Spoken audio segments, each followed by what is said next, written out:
Okay, so thank you everyone. This is my probably third class on Coleridge's Kubla Khan, and I have already started the text of Kubla Khan. I have just read the first paragraph, but I have already introduced you with the main theme of Kubla Khan, as I have already told you that Kubla Khan is a poem which has been written in 1797 and published in 1860. So you can clearly realize that it has a 19 years of gap. প্রায় 19 বছরের gap রয়েছে between actually the writing the poem and the publication of the poem. Okay, so why this kind of gap? The gap is there because Coleridge himself thinks that this poem is an incomplete poem, that it is a vision in a dream, that it is a fragment. Coleridge এটা naturally believe করতো যে এই পোয়েমটা অসম্পূর্ণ, এটা সম্পূর্ণ নয়। But why? কেন Coleridge এটা মনে করতো? I've already introduced you with the figure of the Coleridge, that how scholarly he was, how imaginative he was, how extensively he reads various texts like Mahabharata, like for example Arabian Nights, for example German idealism and other texts. He is a great scholar, and at the same time he is also a philosopher of poetry. Remember, he wrote one of the earliest theories of poetry called Biographia Literaria, which published in 1817.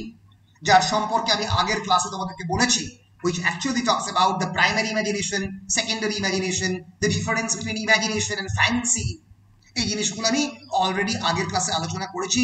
যারা আগের ক্লাসে ছিলেন না তারা একটু আমার আগের ক্লাসটা আলোচনা করে একটু আলোচনাটা দেখে নিও।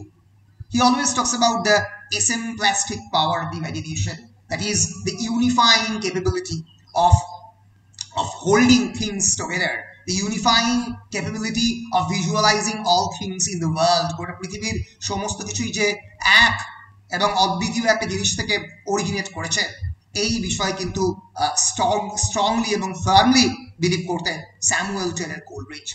তো এহেন ভদ্রলোকের লেখা Kubla Khan. Who was Kubla Khan? We all know that Kubla Khan is basically a Mongol emperor who actually ruled the entire Mongolia. He originated from the Yuan dynasty. He's a medieval Mongolian emperor from 1215 to 1294. But the entire poem has nothing to do with the Kublai Khan. He was the grandson of Genghis Khan. But এই গোটা poem জুড়ে কিন্তু আমি বারবারই বলছি এটা কিন্তু Kubla খানের পোয়েম নয়। It is a meta poetry. What is it? It is a meta poetry, that is a poem about poetry. একটা ছোট্ট কবিতা কি নিয়ে লেখা, কবিতা কেমন করে লেখা হয় তাই নিয়ে। What is poetry? Poetry is basically it refers to the entire genre, the entire collection of poems written by an author, তাকে poetry বলে। And what is a poem? Poem is basically a single act of creation. A single art is known as poem. So Kubla Khan is about meta poetry, কেমন করে কবিতা লেখা হয় তাই নিয়ে Kubla Khan. And it's believe me, it's really one of the greatest poem in the history of any literature. অনেকেই বলে মানে সাহিত্যের ইতিহাসে Kubla Khan really একটা greatest poemদের মধ্যে একটা। আমি কুবলা খানের পোয়েম কেমন করে লেখা হয় আগের দিন I have already read you with the preface. আমি ছোট করে খালি বলে দিতে চাই that Kubla Khan, Coleridge actually takes opium very frequently, and opium was actually the source of pain reliever, যেটা এখন মডার্ন ডেতে আমরা বলি NSAID, non steroidal anti inflammatory drugs, আমরা বিভিন্ন ক্ষেত্রে ইউজ করি পেন রিলিভ করার জন্য। But it was actually a pain reliever on that time, and he was suffering from the rheumatoid arthritis, which was an orthopedic pain, a persistent pain he feels throughout his whole life, এবং তার জন্যই তিনি এই ওপিয়ামটা খেতেন।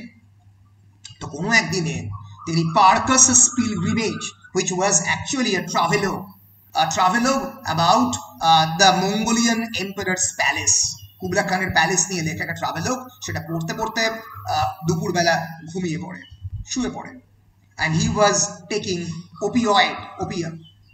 যেটা ঘটে সেটা হচ্ছে in the entire middle of the dream he actually saw a vision, সেই জন্যই কুবলা খানের নাম আ vision in a dream. He fell asleep, he dreamed, and in that dream he saw a vision of a great landscape which has been documented in the poem. And he composed the entire poem in his dream. মাথায় রেখো এই গোটা কবিতাটা কিন্তু স্বপ্নে লেখা। গোটা কবিতা তিনি স্বপ্নে লেখেন, লেখার পরে upon waking up, when he is about to set about writing these very lines of the poetry, he wrote near about 54 lines, প্রায় 54টা লাইন তিনি লেখেন। and remember he composed near about 200 to 300 lines in his dream, প্রায় 200 থেকে 300টা line তিনি তার ব্রেনের মধ্যে লিখেছিলেন, তিনি লিখতে পেরেছিলেন 54টা।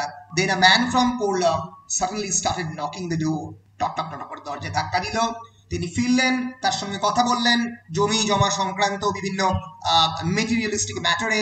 হি returns back but the poem never return back.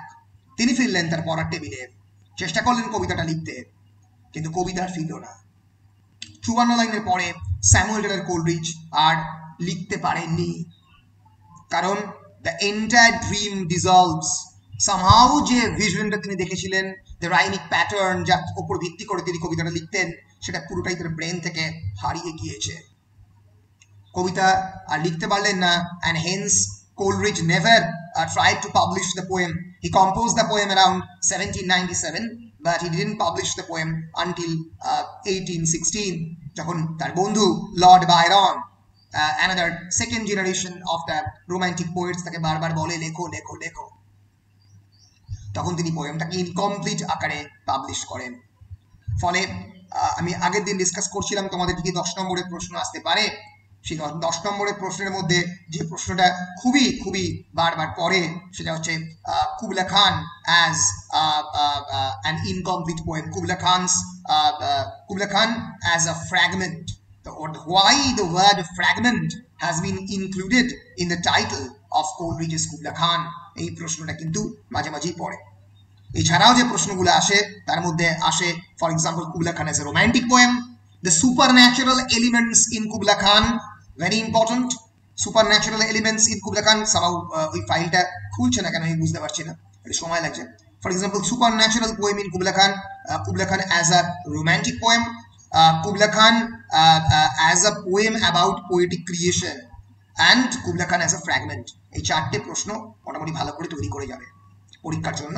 আমি যখন পড়াতে মোটামুটি প্রশ্নগুলো বলে দেবো। So these are the 4 questions and 5 marks এর কি কোয়েশ্চেন, সেটা কুবলা খান যখন আমরা পড়তে বলে দেবো। সো এই হচ্ছে মোটামুটি কুবলা খানের টোটাল ফ্রেমওয়ার্ক। মাথায় রেখো, যদি অফলাইনে পরীক্ষা হওয়ার পসিবিলিটি খুব কম এই সিচুয়েশনে, আবার মনে হচ্ছে যদি অনলাইনে পরীক্ষা হয় 5 মার্কসের কোয়েশ্চেন কিন্তু একটু বেশি করে তৈরি করবে, যদি ডিফিকাল্ট কোয়েশ্চেন হয় কিন্তু ভালো করে লিখতে পারো। ফলে 5 মার্কসের কোয়েশ্চেন কিন্তু ইন্টারপ্রিটেশন অফ দ্য লাইনস আসতে পারে, লাইন তুলে ব্যাখ্যা, ফলে পোয়েমটা কিন্তু একটু ভালো করে পড়তে হবে। সো আমি কুবলা খানের পোয়েমের মোটামুটি মোরাললেস ব্যাকগ্রাউন্ড বললাম। এই যে this are the 10 marks question. Kubla Khan as a fragment, as an incomplete poem, Kubla Khan as a romantic poem, supernatural elements, medievalism অনেক সময় পড়ে in the Kubla Khan, and artistic discourse of Coleridge, এটা অনেক সময় পড়ে যে primary imagination secondary imagination কেমন করে রিফ্লেক্ট হয়েছে। and Kubla Khan is a meta poem, that is Kubla Khan as a poem of poetic creation। এই দুটো একই প্রশ্নের উত্তর, এই ধরনের প্রশ্ন পড়তে পারে। তো আগের দিন আমি পোয়েমটা শুরু করেছিলাম, তোমরা এখানে ক্লাসে ছিলে না, তাদের জন্য আমি জাস্ট আরেকবার ছোট্ট করে বলে দিচ্ছি। খুলছে,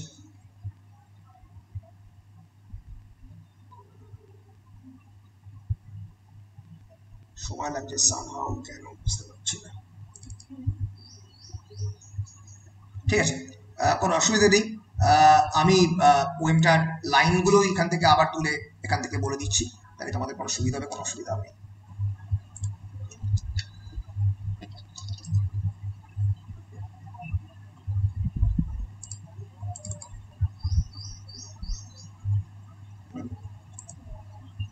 দাঁড়াও এক মিনিট।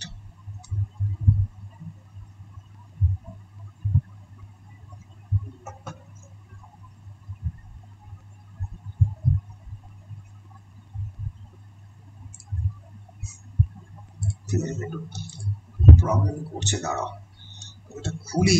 সেটা হচ্ছে ওয়ান ড্রাইভ, ওয়ান নোটস।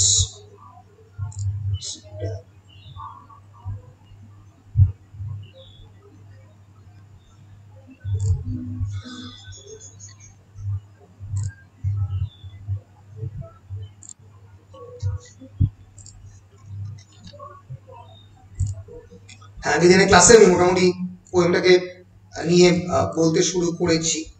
আজকের ক্লাসে আমি পোয়েমটাকে মানে আরো ফার্দার এক্সপ্লেনেশনের দিকে যাচ্ছি আর কি। বড় করা যায় না কেন? চাই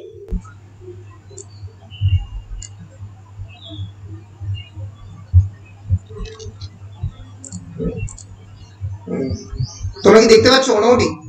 বলো।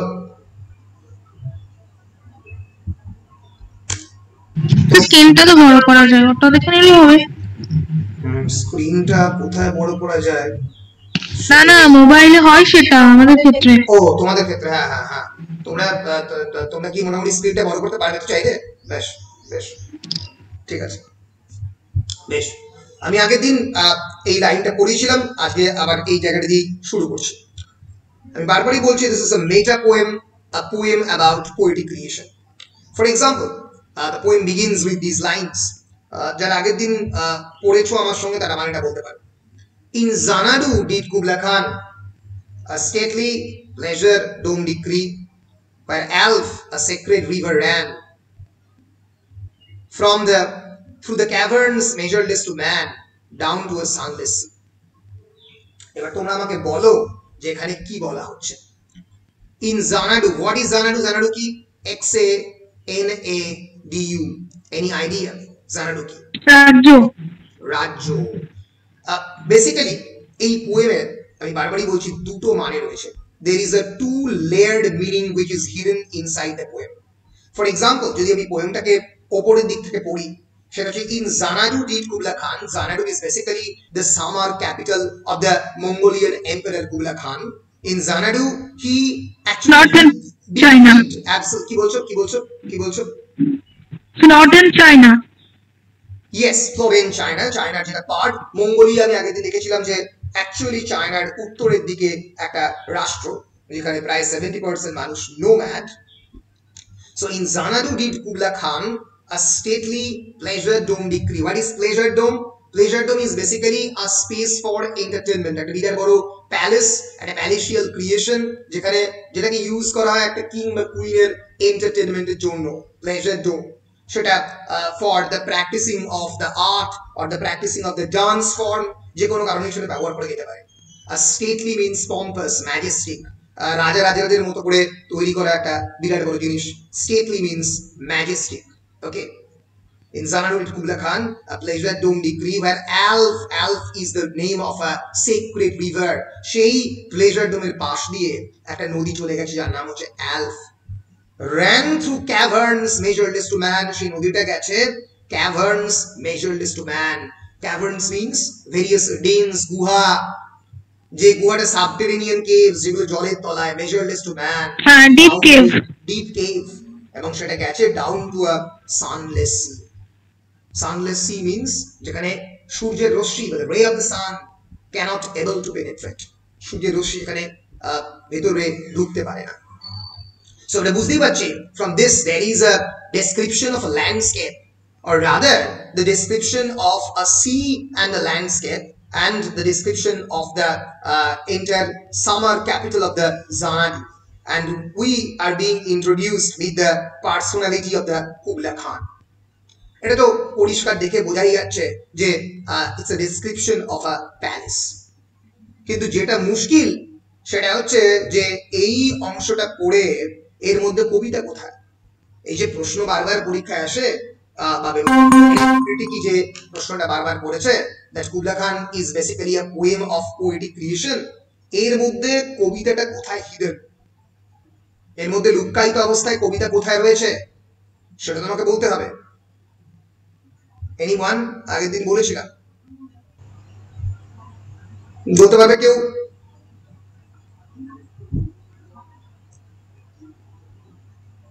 আগের দিন বুঝিয়েছিলাম, কেউ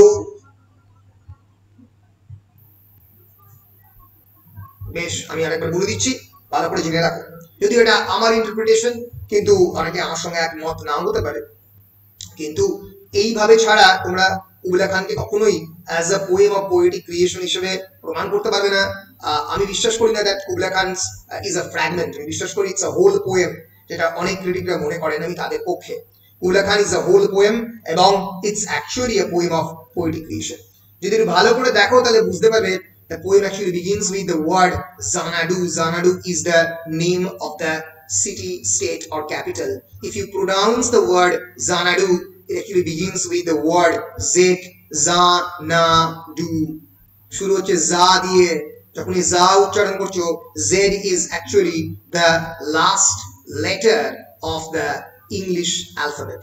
তাই তো ইংরেজি বর্ণমালাতে alphabet, English বর্ণমালাতে last letter of the English alphabet is of course Z, and Z hence signifies ultimate, যেটা সর্বশেষ, যেটা সর্বশ্রেষ্ঠ। ফলে একজন কবি সারা জীবনে চান সবসময় সর্বশ্রেষ্ঠর পিছনে জীবন দান করতে, চান কবিতার পাতায় সর্বশ্রেষ্ঠকে ক্রিয়েট করতে, tries to create something penultimate, something that is the grandest of all, but কিছুতেই পারছেন না, আটকে গেছেন কিসে? এক্সে। চাইছেন জেডে যেতে, যেতে পারছেন না, আটকে গেছেন এক্সে। এক্স কিন্তু এক্স ওয়াই জেড, মাঝখানে Y. Y actually symbolising the Christian Trinity, the God, the Christ and the Holy Ghost. যে তিনটে যে major symbol of the Christianity. আমরা বারবার ম্যাকবেথে পেয়েছি 3 is a mystical number. Why 3 is a mystical number according to the Christianity? Because it is suggestive of the Trinity.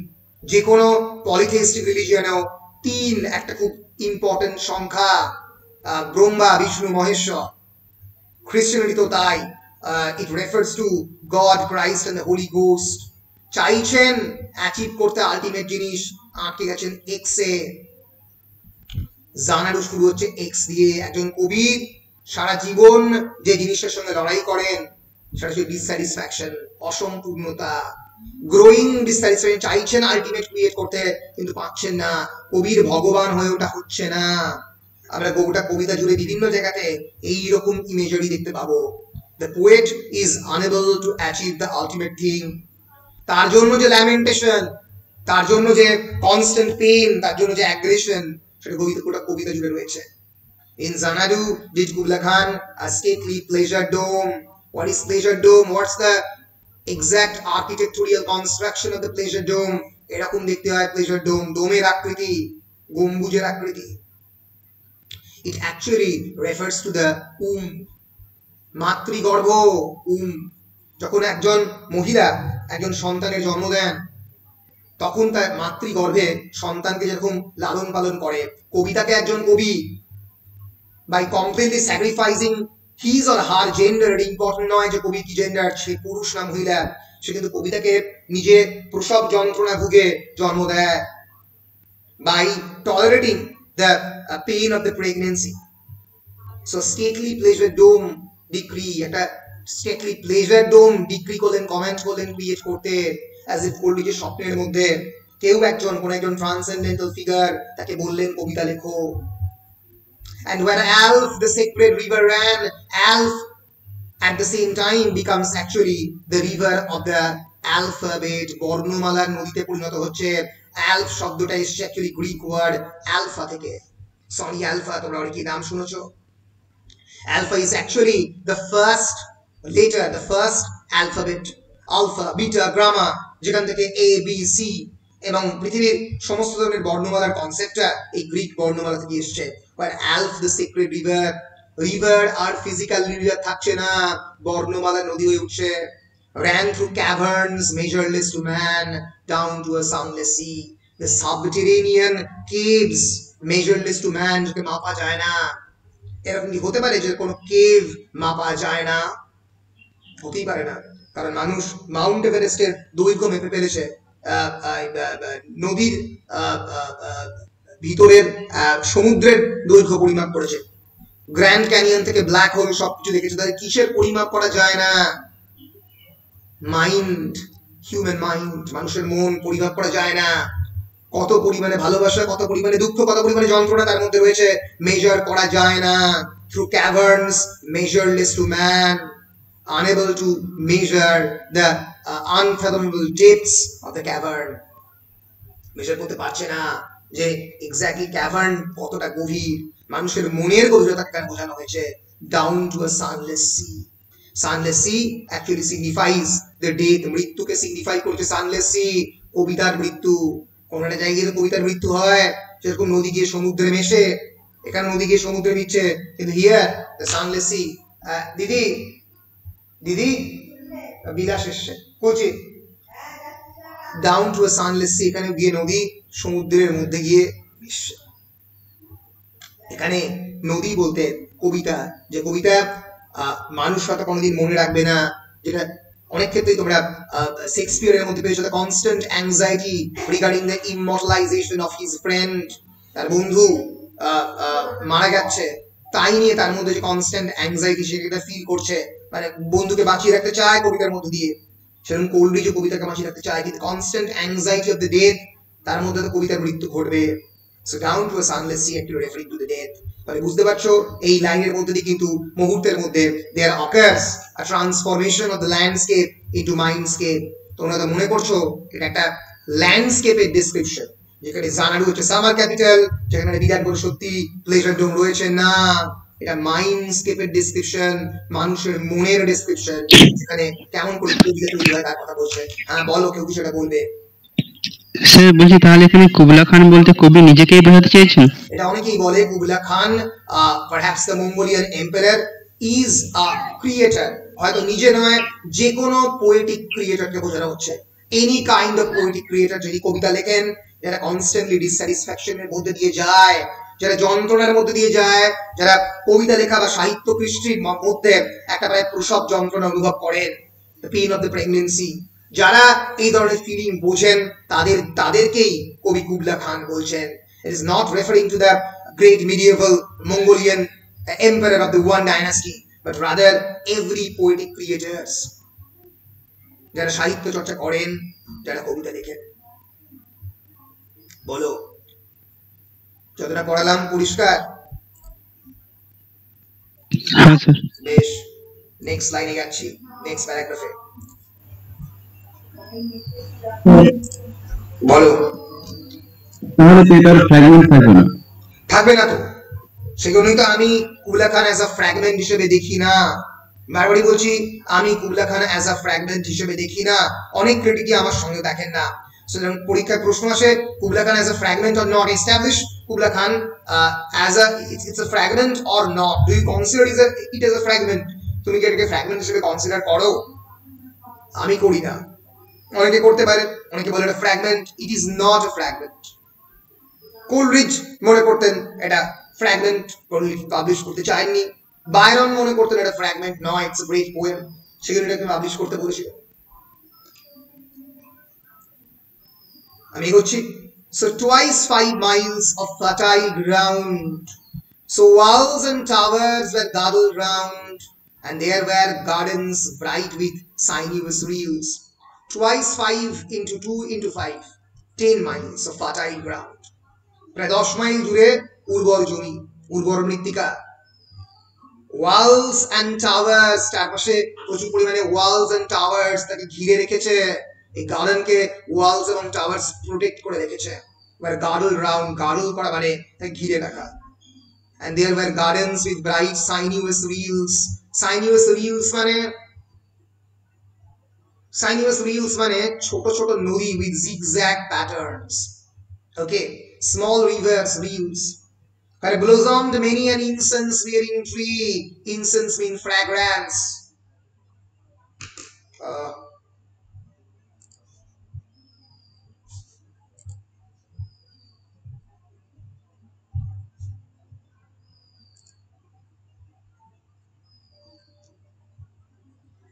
Connection problem হচ্ছে।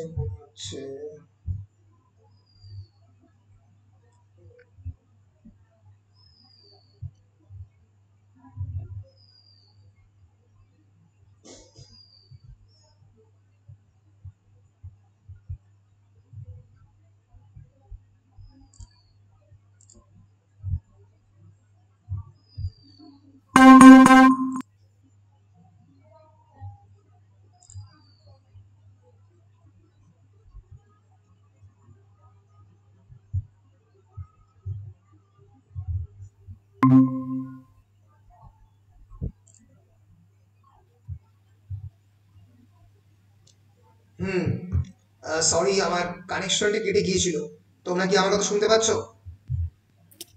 হ্যাঁ শুনতে পাচ্ছি। হ্যাঁ স্যার। বেশ দাঁড়াও প্রেজেন্ট করি। তোমরা কত দূর শুনতে পেয়েছো আমাকে বলো তো?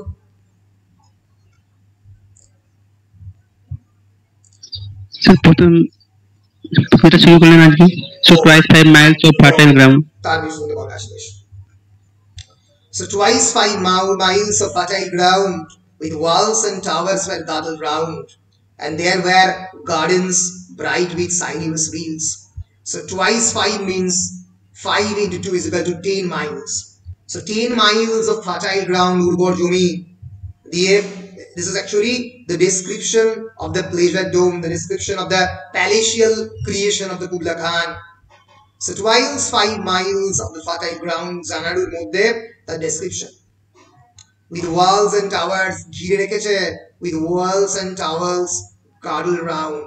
চারপাশে প্রচুর পরিমাণে ওয়াল এবং টাওয়ার দিয়ে, যেরকম অনেক ক্ষেত্রেই বিভিন্ন বড় বড় রেজিমে হয়, টাওয়ার্স রয়েছে, যেখান থেকে লোকে দেখে যে চারপাশে রাষ্ট্র ঠিক মতো চলছে কিনা। Were girdled round, completely protected. And there were gardens with bright sinuous wheels. What's the meaning of the word sinuous wheels? Sinuous wheels. Sinuous wheels actually means yes, anyone? সাইনিয়াস নদী কোনো তো নদী ছোট, আর সাইনিয়াস না winding. Yes, winding zigzag river, small rivers with winding zigzag nature. সেখান দিয়ে প্রচুর ছোট ছোট নদী গেছে, যার মধ্যে গার্ডেন রয়েছে এবং zigzag river where blossomed many an incense bearing tree. What's the meaning of the word incense? Incense means fragrant, যার মধ্যে সুন্দর গন্ধ রয়েছে আতরের মতো, এটা গাছের চারপাশে পাওয়া যাচ্ছে। And here were forests ancient as the hills, এবং এখানে প্রচুর পরিমাণে ফরেস্ট রয়েছে, যে ফরেস্ট গুলো প্রচুর পুরনো, প্রায় হিল, যতটা পাহাড় পুরনো তার মতোই ফরেস্টটা পুরনো। Enfolding sunny spots of greenery, যার মধ্যে sunny spots of greenery, যার মধ্যে সান, তার মধ্যে সূর্যরশ্মি প্রবেশ করেছে এবং যার মধ্যে গ্রিন কালার দেখা যাচ্ছে। So it's actually a divine place, a divine placeর description. এটাকে মনে হলেও একটা ল্যান্ডস্কেপের ডেসক্রিপশন আমি বারবারই বলছি, এটাকে আমি মাইন্ডস্কেপের ডেসক্রিপশন হিসেবেই পড়বো। So twice 5 miles of fertile ground, উর্বর জমি, fertility actually refers to the human mind, fertility, উর্বর মন, যে মন থেকে কবিতার জন্ম হয়। With walls and towers were gathered round, তার চারপাশে একটা স্ট্রং প্রোটেকশন দেওয়া। ওয়ালস এন্ড টাওয়ার্স তো মেটাফরিক্যাল কনসেপশন, কিন্তু আমরাও তো আমাদের মনকে প্রোটেকশন দিই, যাতে মন দুঃখ না পায়, যন্ত্রণা না পায়, আঘাত না পায়। আমরা অন্যান্য বিভিন্ন কাজ থেকে বিরত থাকি, যার ফলে মানুষ আঘাত কম পায়, অন্যান্য বিভিন্ন সম্পর্কে যাওয়া থেকে রক্ষা করি। So walls and towers are basically metaphorical representation that we give protection to our mind, girdled round. And there were gardens with bright sinuous wheels, zigzag nodi, refer করছে the complexity of the human mind, নদীর সঙ্গে মাইন্ডের comparison Freud থেকে শুরু করে William James, some of the greatest psychologists, তারা সারা পৃথিবীতে বিভিন্ন সময় করেছেন। So the winding nature of the wheels or the small rivers actually refers to the complexity of the human mind, where blossomed many an incense bearing tree, যার উর্বরতায় বিভিন্ন গাছের জন্ম হয়, এরকম মানুষের ক্রিয়েটিভ মাইন্ড বিভিন্ন সময় বিভিন্ন জিনিসকে ক্রিয়েট করে। And here were forests ancient as the hills. The forest is, according to the Freudian psychological term, forest actually মানে হচ্ছে একটা নিষিদ্ধ জায়গা, এমন একটা স্পেস যার মধ্যে আমাদের সেক্সুয়াল ইনস্টিংক্টস, আমাদের লিবিডো, আমাদের যে ইড, আমাদের সব থেকে খারাপ যে জিনিসগুলো যেগুলো আমরা ফরেস্টের মধ্যে করি। Sigmund Freud once created the dynamic model of the mind. সেই ডাইনামিক মডেল অফ দ্য মাইন্ডে তিনি মনকে তিনটে ভাগে ভাগ করেন, একটা হচ্ছে ইড, একটা হচ্ছে ইগো, আর একটা সুপার ইগো। আমি তোমাদের ক্লাসে কোনোদিন বলেছি কিনা আমি জানি না। Id actually refers to the primeval instincts of the human mind. For example, আমাদের যে sexual drive, sexual instincts, our instincts of doing evil things belongs to this id. Ego is our projected personality. আমি সমাজের কাছে যা, আমি নিজের কাছে যা, that is ego is my projected personality. Yes, id বানানটা কি? id, id. And then there is super ego. তোমরা কি দেখতে পাচ্ছ না? দেখতে পাচ্ছ তো? বলছি তোমরা কি আমার দেখতে পাচ্ছি sir. Yes. Then there is super ego. Ego is our conscience. আমাদের বিবেক, আমাদের স্কুল, কলেজ, ইউনিভার্সিটি, এই সবকিছু আমাদের বিবেকের পাঠ, এগুলো আমাদের বিবেকের পাঠদান করে। 1901 সালের তার বিখ্যাত বই সাইকোপ্যাথোলজি অফ এভরিডে লাইফ, যে বই পরবর্তীকালে নিউরোসাইকিয়াট্রি এবং সাইকোলজির প্যারাডাইমটাকে চেঞ্জ করে দেয়, সাইকোলজি অ্যাজ এ ডিসিপ্লিনের জন্ম দেয় যে বই আর কি। সেই বইতে ফ্রয়েড এই মাইন্ডের তিনটে পার্টের কথা বলে। This is known as the dynamic model of Sigmund Freud, dynamic model of the mind propounded by Sigmund Freud. যেখানে ফ্রয়েড বলে যে লিটারেচারে যে বিভিন্ন ধরনের ইমেজারি ক্রিয়েটেড হয়, তার মধ্যে ফরেস্ট এমন একটা ইমেজারি যেখানে এই ইড সিম্বলকে সিম্বলাইজ করে। ফরেস্ট মানে এমন একটা জায়গা যেখানে আমি সবকিছুকে ঢেকে রাখার চেষ্টা করছি, অন্যান্য জায়গা থেকে লুকিয়ে রাখার চেষ্টা করছি। Our sexual drives, our libido, our various evil psychological instincts. Freud in fact আর একটা বিখ্যাত বই লেখে যার নাম হচ্ছে The Interpretation of the Dreams, স্বপ্নের ব্যাখ্যা। আমরা স্বপ্নে তো বিভিন্ন জিনিসপত্র দেখি, কেমন করে ব্যাখ্যা দেবো? সো যে মুহূর্তে ফ্রয়েড অনেকগুলো সিম্বলের প্যাটার্ন তৈরি করেন, বলেন যে যদি ফরেস্ট দেখো তার মানে তোমার মনের মধ্যে কোনো লিবিডো বা কোনো হিডেন সেক্সুয়াল ইনস্টিংক্ট রয়েছে। যদি নদী দেখো, যদি রিভার দেখো, river is actually the symbol of the ego. নদী এরকম বয়ে যায়, আমার মন সেরকম বয়ে যায়, আমি আমার কাছে যা। গোলাপ জানে যে গোলাপের কাছে কি, your projected own personality transparent নদীর মতো। And then there is super ego. Super ego is basically the human conscience, মানুষের বিবেক, বিভিন্ন CONSCIENC, মানুষের বিবেক, বিভিন্ন সোশ্যাল ইনস্টিটিউশন যেগুলো ক্রিয়েট করে, school, college, university, family, newspaper, government, these are all part of the super ego. Superimposed ego তোমার উপরে চাপিয়ে দিয়েছে।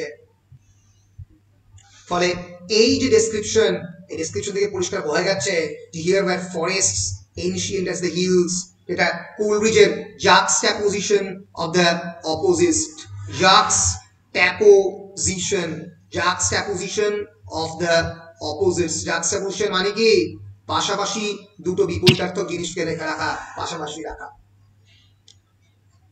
juxtaposition বলে একদিকে ফরেস্টকে রাখছে যে forest is the symbol of the hidden sexual desires, ancient as the hills, হিলের মতোই পুরনো, enfolding sunny spots of purity. Sun is actually the symbol of the enlightenment, আলোক প্রাপ্তি, আলো তো অন্ধকারকে দূর করে।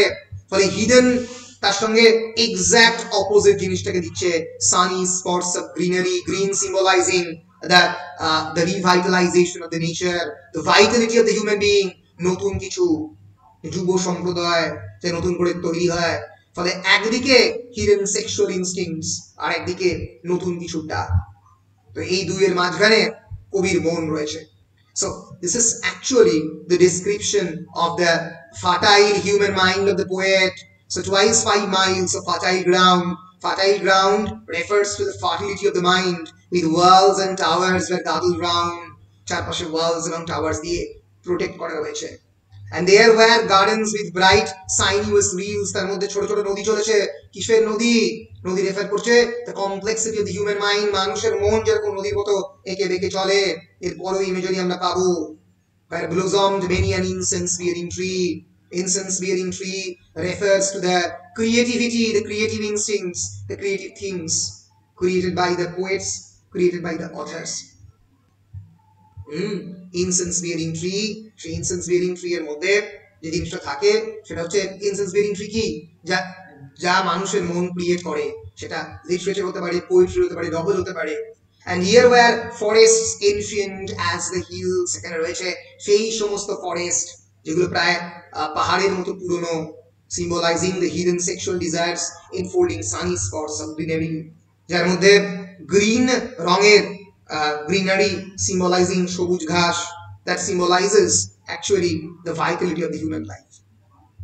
তাহলে বুঝতে পারছো কোলরিজ কিন্তু হয়তো একটা মনের ডেসক্রিপশন দিচ্ছে যেখান থেকে কবিতার জন্ম হয়। বলো পরিষ্কার,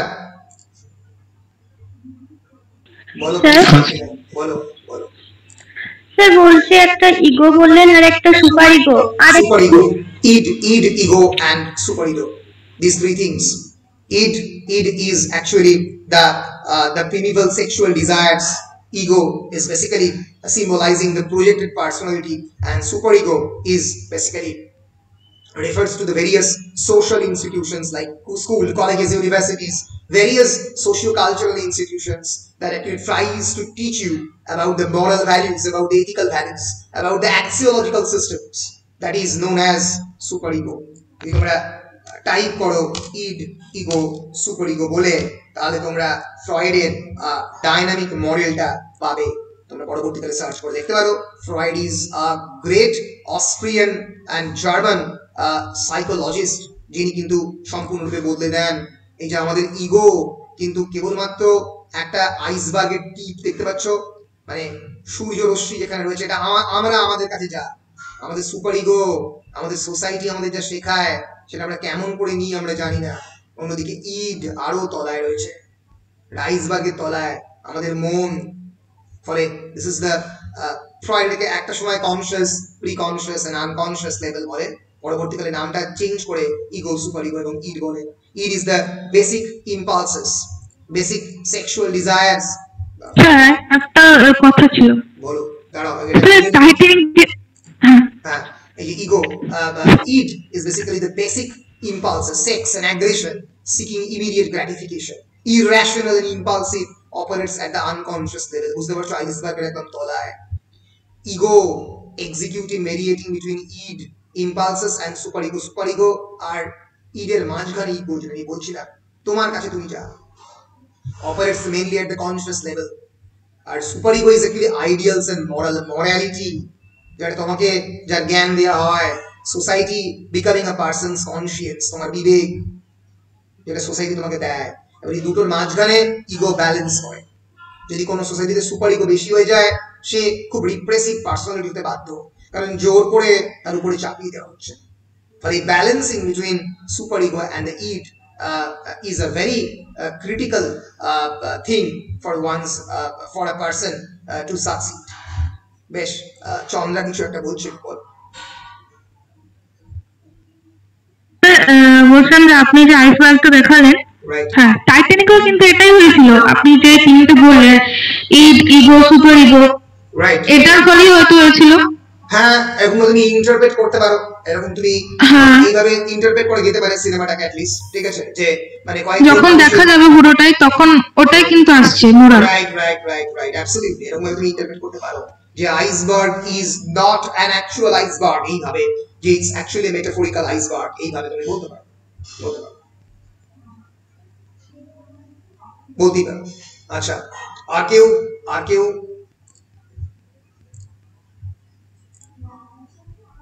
বেশ, তাহলে আমি কবিতার বাকি অংশে যাচ্ছি।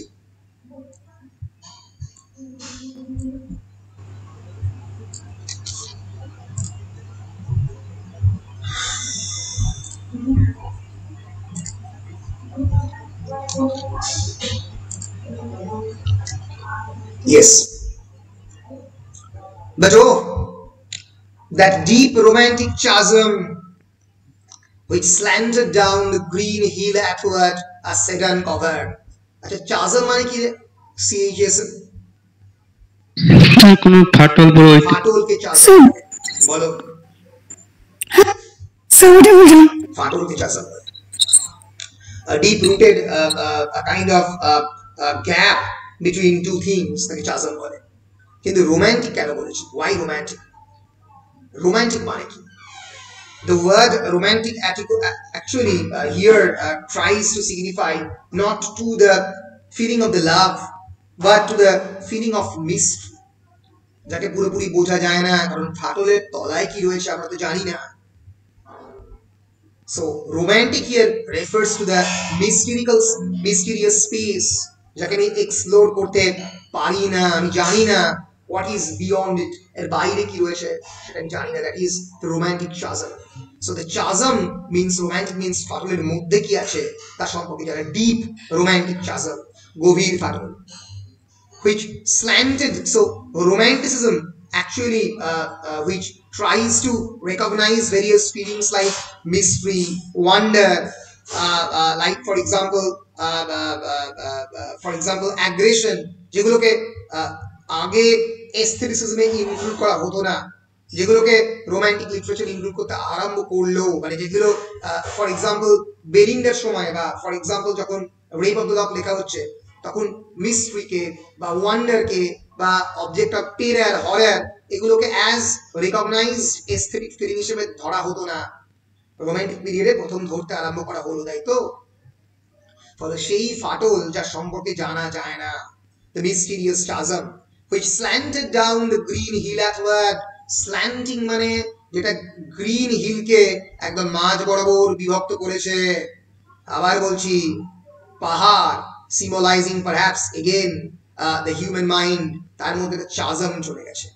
chasm মানে এক ধরনের বিরাট বড় ফাটল, যে ফাটলটা একটা মিস্টিরিয়াস, সেই ফাটলের মধ্যে কি আছে তুমি জানো না, তাকে খুঁজে পাওয়া যায় না, that is symbolizing the unknown spaces of the human mind, যাকে খুঁজে পাওয়া যায় না।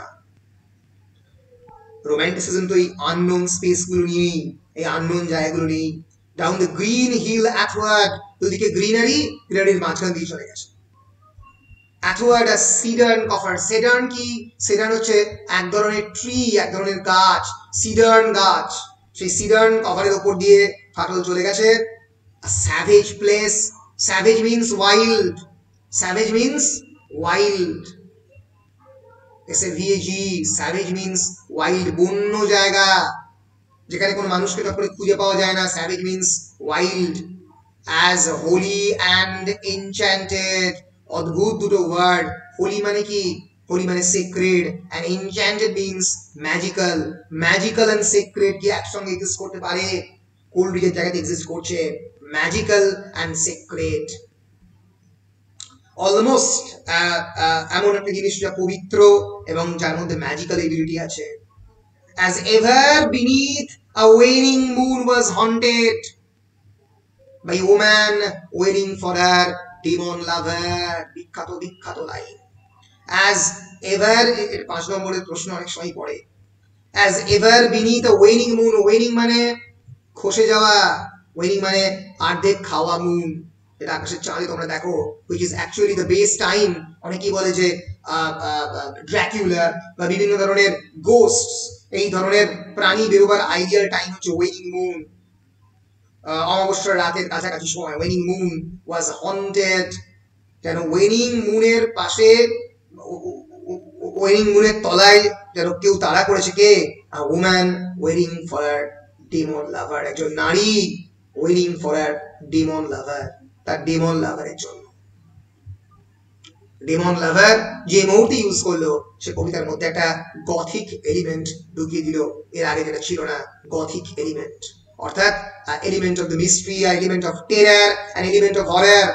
যে মুহূর্তে একটা, যদি বলতো ড্র্যাকুলার ডিসক্রিপশন, যে দাঁতটা একটু বেশি বড় এরকম একটা মানুষের কথা, সেই মুহূর্তে কবিতার মধ্যে গথিক এলিমেন্ট ঢুকে পড়তো।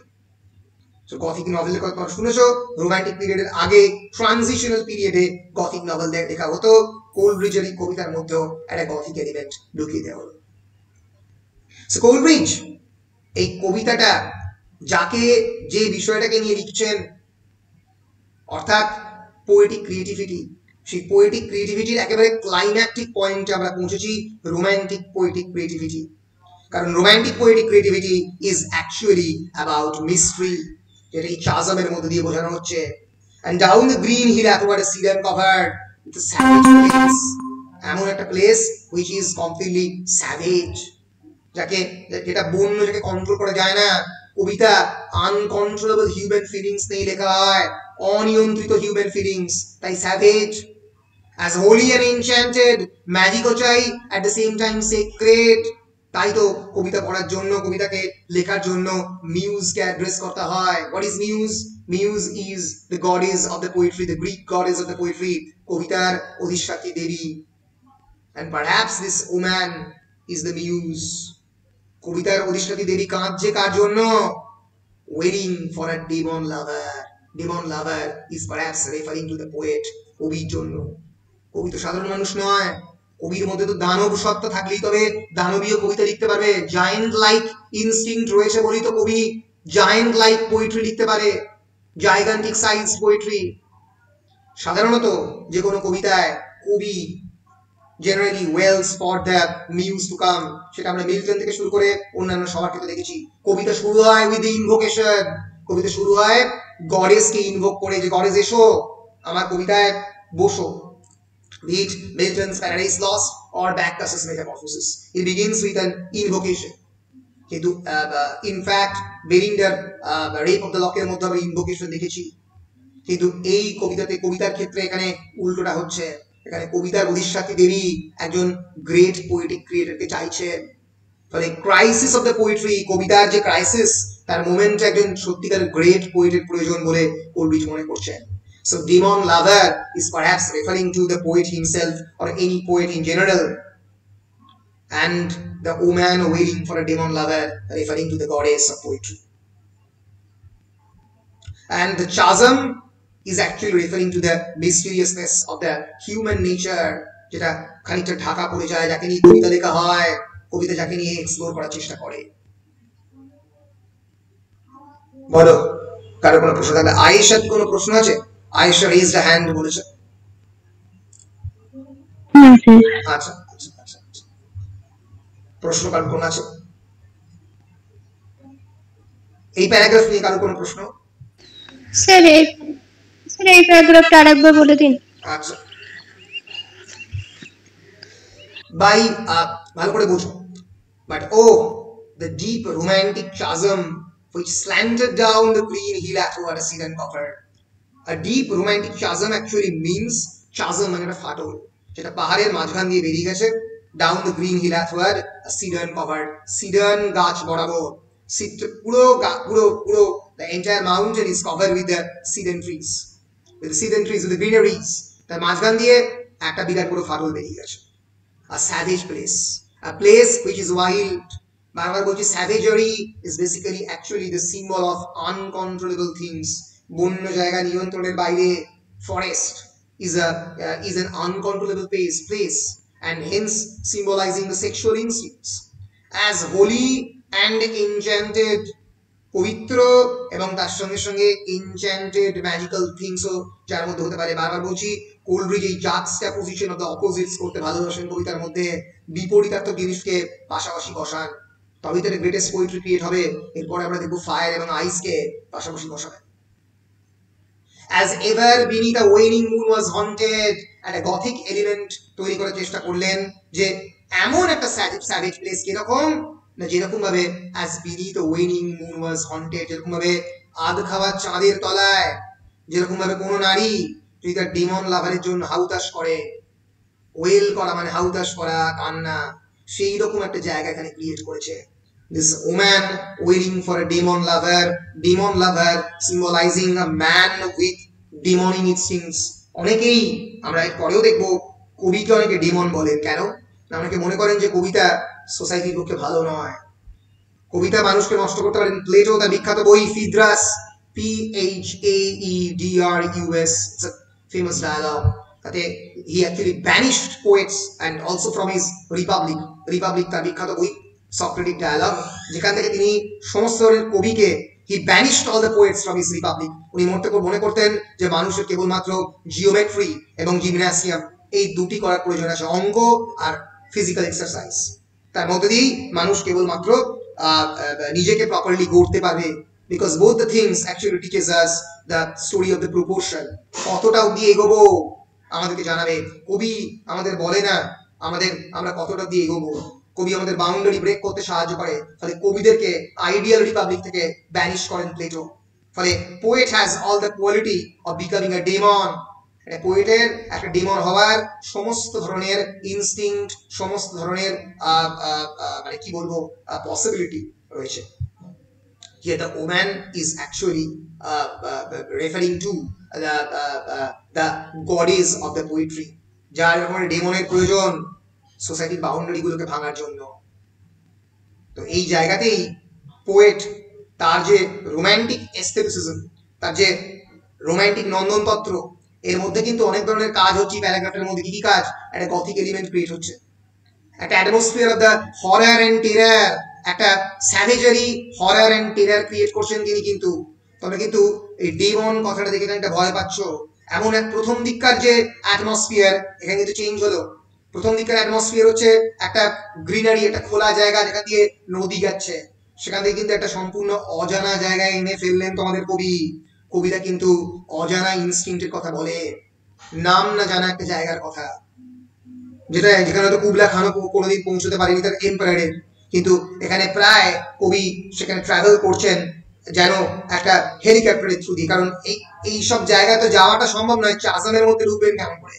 কিন্তু কবি অ্যাজ এ ড্রোন শটের মধ্যে দিয়ে পুরো বিষয়টাকে নিজের মনের মধ্যে ভিজুয়ালাইজ করছেন এবং দেখছেন যে এরকম একটা চাজামের ফাটলের মধ্যে একটা অদ্ভুত জায়গা, যার মধ্যে একটা woman waiting for a demon লাভার।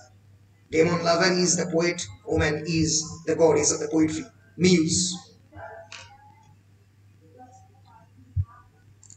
পরিষ্কার? বলো রে পরিষ্কার কিনা?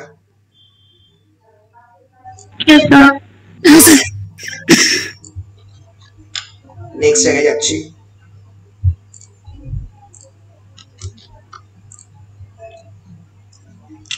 And from this chasm এইবার কবিতার জন্ম হচ্ছে। যেরকম একটা প্রেগনেন্ট মাদার একজন শিশুর জন্ম দেয়, সেরকম ভাবে একজন pregnant poet, very important words, pregnant poet. A poet is not a man, not a woman. A poet is a creator, and a creator is actually without gender. তার কোনো ধরনের লিঙ্গ হয় না, সে নারী না পুরুষ না স্ত্রী না অন্য কিছু এসে গেল। He is a man without gender, তার কোনো লিঙ্গ নেই। And from this chasm with ceaseless turmoil seething, এই ফাটলের মধ্যে দিয়ে কি বেরোচ্ছে? ceaseless turmoil seething, turmoil মানে অশান্তি, বিক্ষোভ, অশান্তি বা বিক্ষোভ বা নড়ে ওঠা, ট্রেমব্লিং। ceaseless মানে যেটা সিজ করে না, যেটা কোনো থামে না। ceaseless turmoil seething, আস্তে আস্তে বেরোচ্ছে এই ফাটলের মধ্যে দিয়ে কি? as if this earth in fast thick pants were breathing, as if যেন এই গোটা পৃথিবী হাঁপাচ্ছে। in fast thick pants were breathing, panting মানে হচ্ছে কনস্ট্যান্টলি হাঁপানো, পারস্পায়ার করা, ঘামা এবং তার সঙ্গে সঙ্গে ডিপ ব্রিদিং নেওয়া। Fast thick pants were breathing, যেন পৃথিবীর মাটি হাঁপাচ্ছে, কারণ মাটির মধ্যে থেকে কিছু বেরিয়ে আসছে। ceaseless turmoil seething, কিছু পেনেট্রেট করে বেরিয়ে আসছে। a mighty fountain momentarily was forced, এর মধ্যে থেকে একটা mighty fountain বেরিয়ে এলো। কিসের ফাউন্টেন? Fountain of poetry. এবার কবিতা, কবির এই মনের ফাটল থেকে যে চাজামের কথা বললাম, এটা মনের ফাটল, যেখানে ডেমন লাভার ঘুরে বেড়াচ্ছে, যে ডেমন লাভার পোয়েট রয়েছে হিমসেলফ, সেখান থেকে a mighty fountain momentarily was forced, এখান থেকে পোয়েট্রি, ফাউন্টেন অফ পোয়েট্রি, যেখানে কবিতার ফাউন্টেন স্ট্রেট এখান থেকে বেরিয়ে এলো। এই পাহাড়ের মধ্যে দিয়ে যেন কবিতা বেরোচ্ছে, ভলক্যানিক ইরাপশনের মতো। a mighty fountain momentarily was forced, amid whose swift half intermittent verse মানে half intermittent মানে কি? মানে মাঝে মাঝে সব সময় নয়। and amid whose swift half intermittent verse, আস্তে আস্তে বেরোচ্ছে তার মধ্যে দিয়ে, huge fragments vaulted like rebounding hail. hail মানে HIL, hail মানে কি? কি বাবু বলো?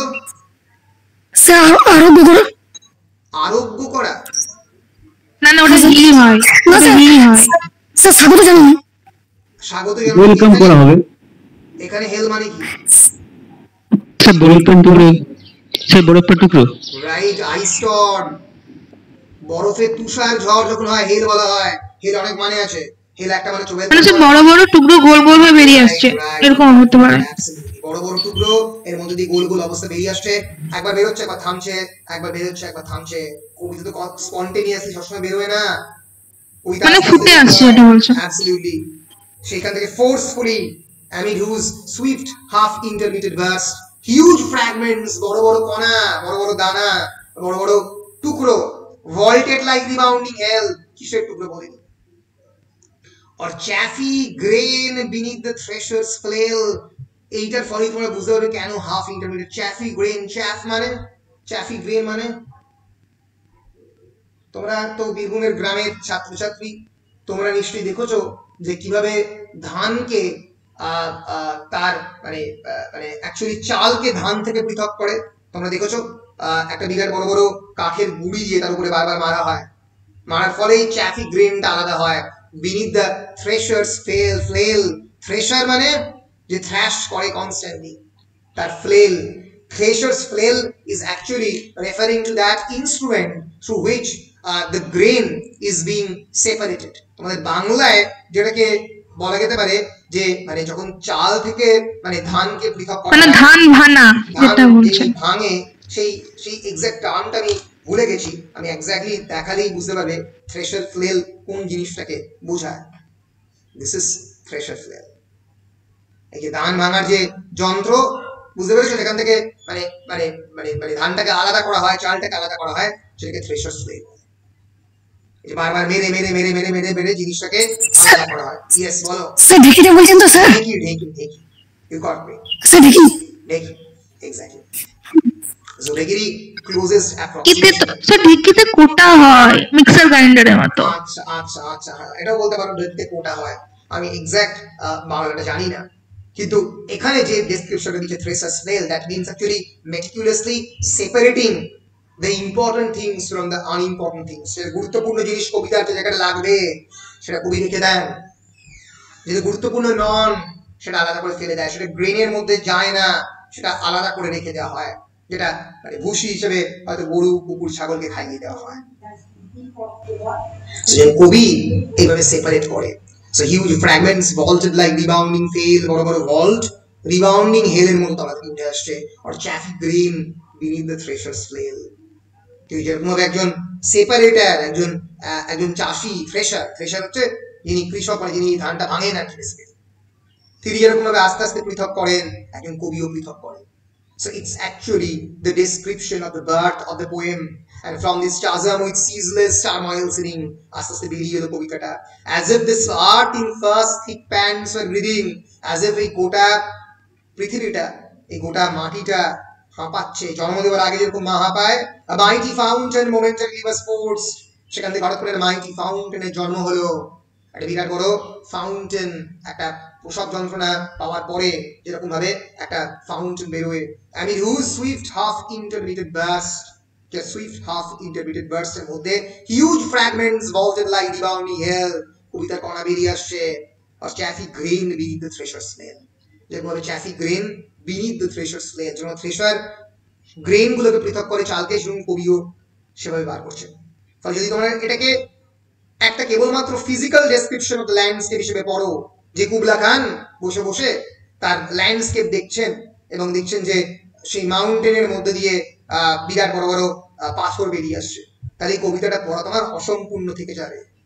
তুমি যতক্ষণ না এটাকে কবিতা হিসেবে দেখবে, যতক্ষণ না তুমি এটাকে poetic flow like a river, a pregnant poet is giving birth to the flow of the poem, যতক্ষণ না তুমি সেইভাবে এটাকে দেখছো, ততক্ষণ তোমার কবিতাটা পড়া অসম্পূর্ণ থেকে যাবে।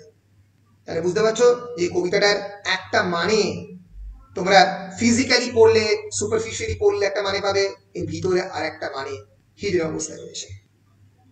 বলো বুঝতে পারছো কিনা? স্যার হাফ ইন্টারমিডিয়েট মানে কি বললেন? হাফ ইন্টারমিডিয়েট মানে আস্তে আস্তে, মানে একবার বেরোচ্ছে আবার থামছে, একবার বেরোচ্ছে একবার থামছে, নট এক্স্যাক্টলি সিমultaneously, পর পর পর পর নয়, হাফ ইন্টারমিডিয়েট। স্যার থ্রেশার ফ্লেলের মতো কবি কি কি আলাদা করছে? কবি যে অপ্রয়োজনীয় জিনিস, যে অপ্রয়োজনীয় ইমোশন গুলো তার মনের মধ্যে আসে, কবিতার দিক থেকে অনেক ধরনের ইমোশন আসে, সেগুলোকে আলাদা করে যেটি ইম্পর্টেন্ট ইমোশন কেবলমাত্র সেটাই কবিতার খাতা লিপিবদ্ধ করছে, যেটা রোমান্টিক পোয়েট্রি ল্যাঙ্গুয়েজে বলতে গেলে emotion recollected in tranquility. Wordsworth গান শুনেছেন সলিটারি রিপারের, তিনি ইচ্ছে করলেন পুরোটাই সেই মুহূর্তে লিখতে পারতেন, লেখেননি, ফিরেছেন বাড়িতে 2 থেকে 3 মাস বাদে, তারপরে সলিটারি রিপারকে নিয়ে লিখেছেন। যখন তার মনের মধ্যে শুধুমাত্র ফিল্টার হয়ে যতটুকু ইম্পর্টেন্ট ইমেজারি থাকার কথা ততটুকুই রয়েছে। ড্যাফোডিলকে নিয়ে কবিতা 4 মাস বাদে লিখেছেন, কেন? তার কারণ যতটুকু ফিল্টার্ড ইমোশন, ফিল্টার্ড এক্সপিরিয়েন্স, ততটুকুই কেবলমাত্র সার্ভাইভ করে।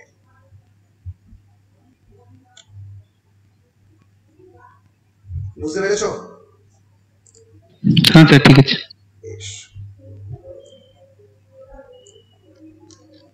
এর পরের লাইনগুলো একটু কঠিন, একটু ধরে বুঝতে হবে।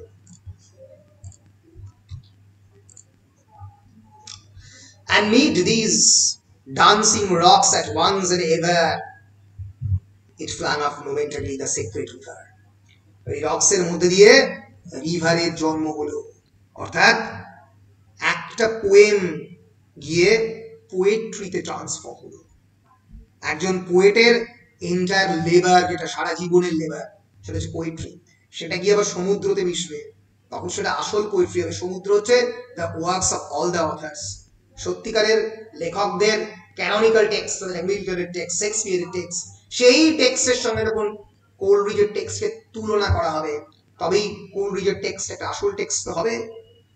So amid these dancing rocks at once and ever, এই যে dancing rocks দেখতে পাচ্ছ, কি dancing rocks actually symbolizing the harmony in the mind of the poet. poet যেরকম মনের মধ্যে হারমোনি ক্রিয়েট করে, যে ডান্সিং রক্স এর মধ্যে দিয়ে আস্তে আস্তে ওই ভেতর থেকে ঝর্ণাটা বের হচ্ছে, তারপরে সেক্রেড রিভার, যেটা বেসিক্যালি অ্যালফ, এর আগে যেটা বলেছে বর্ণমালার নদী, সেই সেক্রেড রিভারের জন্মের কথা বলছেন কবি। Sacred river referring to the river Alf, ALPH, বর্ণমালার নদী। Sacred river is referring to the flow of the poetry, কবিতার ফ্লোকে রেফার করছে। তাহলে বুঝতে পারছো কবি রেট্রোস্পেক্টিভ পার্সপেক্টিভ দিয়ে যাচ্ছেন, আগে পুরোটাকে বলে দিয়েছেন, দেওয়ার পরে কেমন করে তার জন্ম হলো সেটা বলছেন। এই যে এর আগে 5 মাইলস এর কথা বলেছেন, 5 miles meandering with a mazy motion, meandering with a mazy motion মানে এদিক ওদিক করে সাপ যায়, মিয়েন্ডার করতে করতে, mazy motion, zigzag, through wood and dale the sacred river ran.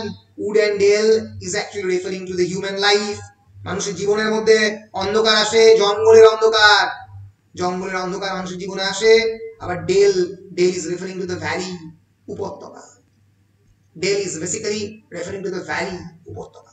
জঙ্গলও আছে, উপত্যকা আছে, এর মধ্যে দিয়ে নদী চলেছে, অন্ধকার আছে, আলো আছে, এর মধ্যে দিয়ে যাচ্ছে কি? নদী। Through the wood and the dale, the sacred river, the river is at the same time becomes the river of life. কবিতা তো জীবনের কথা বলে, poetry is nothing but the reflection of the life.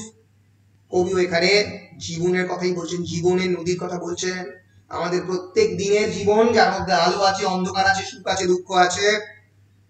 Would আছে, যেখানে Woods means actually the forest, যেখানে আলো পৌঁছয় না, and dale valley, যেখানে আলো পৌঁছয়। The sacred river ran, তার মধ্যে দিয়ে river of life চলেছে। Then reached the caverns measureless to man. বুঝতে পারছো? এর আগে প্রথম প্যারাগ্রাফে পুরো কবিতাটার সারমর্ম বলে দিয়েছে, দিয়ে তারপর রেট্রোস্পেক্টিভ পার্সপেক্টিভে কেমন করে নদীটার জন্ম হচ্ছে তার দিকে যাচ্ছে। প্রথম দিকে বলে দিয়েছে caverns measureless to man, down to a sunless sea, finally গিয়ে সমুদ্রে মিশবে কবিতা। তাই তো সমুদ্রে কিভাবে মিশবে তার ডেসক্রিপশন দিতে গিয়ে আর একটা কথা বলবেন।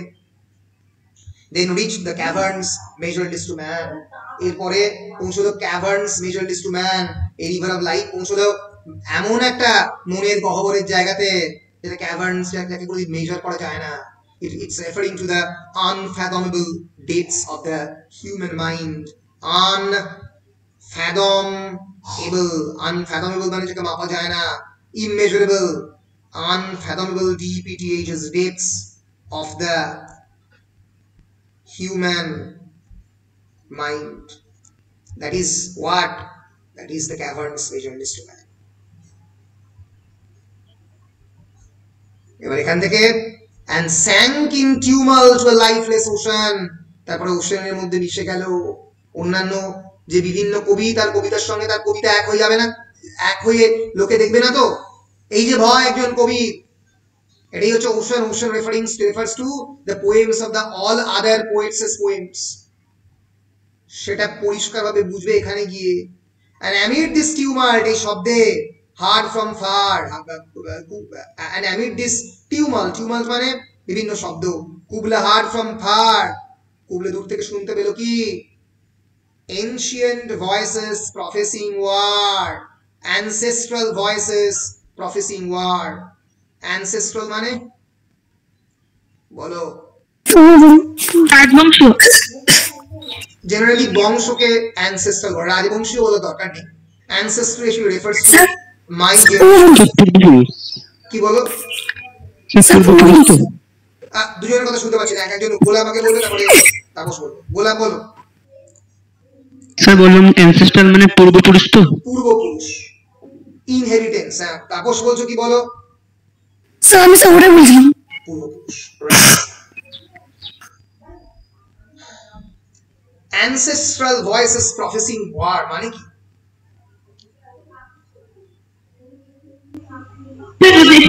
মধ্যে আগে যে যুদ্ধ হয়েছিল সেই আওয়াজ শুনতে পাওয়া যায়। সেই যুদ্ধের আওয়াজ? এটা কি যুদ্ধ? শুনতে পাওয়া যায়। হ্যাঁ, কিন্তু কিসের যুদ্ধ? পূর্ববংশীয় পূর্বপুরুষদের মধ্যে যুদ্ধ শুনে লাভটাই বা কি?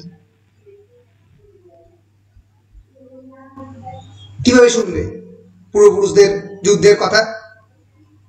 স্যার বিভিন্ন পোয়েট্রি দেখে কম্পিটিশন। Right, brilliant brilliant. গোলাপ বলে দিয়েছে।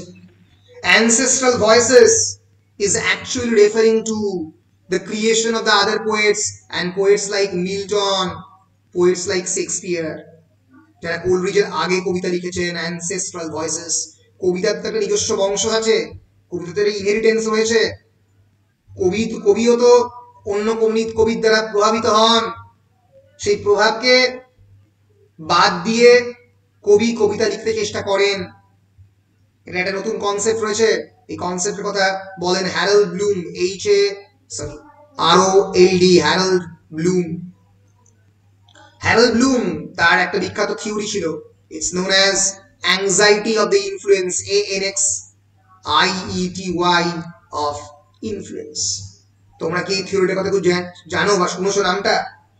Anxiety of influence actually means যে একজন পোয়েট যখন তার পোয়েট্রি ক্রিয়েট করেন, বেসিক্যালি শুরুর দিকে সে ইমিটেট করে। সে তোমরা এখনো যদি কবিতা লেখার চেষ্টা করো, দেখবে তোমার কবিতা হয় রবীন্দ্রনাথ বা জয় গোস্বামী বা শক্তি চট্টোপাধ্যায়, কাউকে না কাউকে ইমিটেট করার চেষ্টা করছে, কোনো না কবির দিকে চলে গেছে। একজন কবি সত্যিকারের বড় কবি তখনই হন যখন তার কবিতার মধ্যে নিজের ছাপ পড়ে, সেটা অনেক পরে আসে। So Bloom's central thesis that poets are hindered in their creative process by the ambiguous relationship they necessarily maintain with the precursor poets. আগের কবিদের দ্বারা যে ভয়ঙ্করভাবে প্রভাবিত হন তারা, এর ফলে সেই আগের কবির সঙ্গে তার কনস্ট্যান্ট একটা যুদ্ধ চলে, নিজের আইডেন্টিটিকে এস্টাবলিশ করার জন্য যে যুদ্ধ। এইটা কি বলছেন? অ্যাংজাইটি অফ ইনফ্লুয়েন্স, আমার কবিতার মধ্যে অন্য কবির প্রভাব পড়ে যাবে না তো? এখানে এই বইটাতে খুবই ডিফিকাল্ট বই, দ্য অ্যাংজাইটি অফ ইনফ্লুয়েন্স। তিনি 6টা স্টেজের কথা বলেন। একটা হচ্ছে, তোমাকে স্টেজগুলো মাথায় রাখতে হবে না, এটা একটু ডিফিকাল্ট। একটা হচ্ছে ক্লিনামেন। ক্লিনামেন হচ্ছে পোয়েটিক মিসরিডিং অর মিসপ্রিজন, মানে যেটার থ্রু দিয়ে একজন কবি আর একটা কবিকে ভুলভাবে পড়েন। আর যে টেসেরা, টেসেরা হচ্ছে completion or antithesis, author completes his precursors work, সে অন্য কবির লেখা পড়ে শেষ করলো। তারপর হচ্ছে কিনোসিস। কিনোসিস হচ্ছে কিভাবে কবির লেখা থেকে বেরিয়ে যাওয়ার চেষ্টা করে, আ movement toward discontinuity with the precursor, বেরোবার চেষ্টা করছে। তারপরে ডেইমনাইজেশন, অন্য কবিকে ভুল বলে দেখাবার চেষ্টা করছে, to generalize away the uniqueness of the earlier work, আগের কবি ভালো নয় সে দেখাবার প্রচেষ্টা, এটাই বলছে অ্যানসেস্ট্রাল ওয়ার। তারপরে অ্যাসকেসিস। অ্যাসকেসিস মানে হচ্ছে movement of self purgation which intends the attainment of a state of solitude, যখন কবি একা হচ্ছেন, কবি অন্য কবির থেকে আলাদা হচ্ছেন। এবং লাস্টে হচ্ছে apophrades, the return of the dead, সেই কবির মধ্যে কিন্তু পুরনো ইনফ্লুয়েন্স ফেরত আসছে। আবার কবি খানিকটা হলেও ওই মৃত কবিদের বা আগের যে কবিদের প্রভাব তার মধ্যে রয়ে যাচ্ছে। সো কবি চাইছেন বেরিয়ে যেতে, বারবার যেতে পারছেন না। এটি যে কোনো কবির মধ্যে ঘটে, that is known as the anxiety of the influence. আমি অন্য কবিদের দ্বারা প্রভাবিত হয়ে যাবো না তো?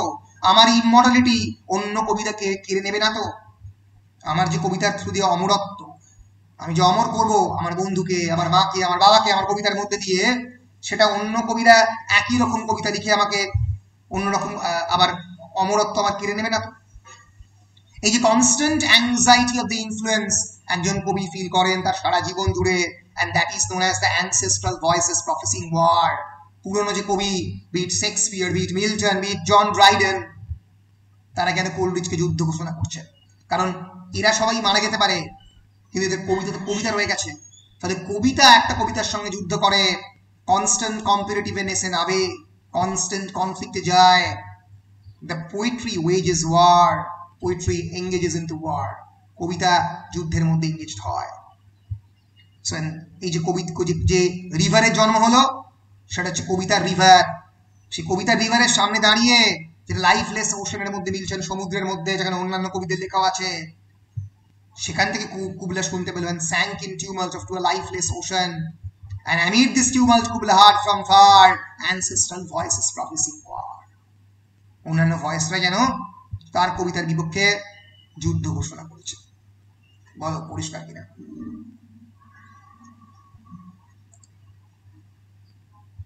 পরিষ্কার? স্যার লাইফলেস বলেছিল। বলো বাবা, স্যার বলো।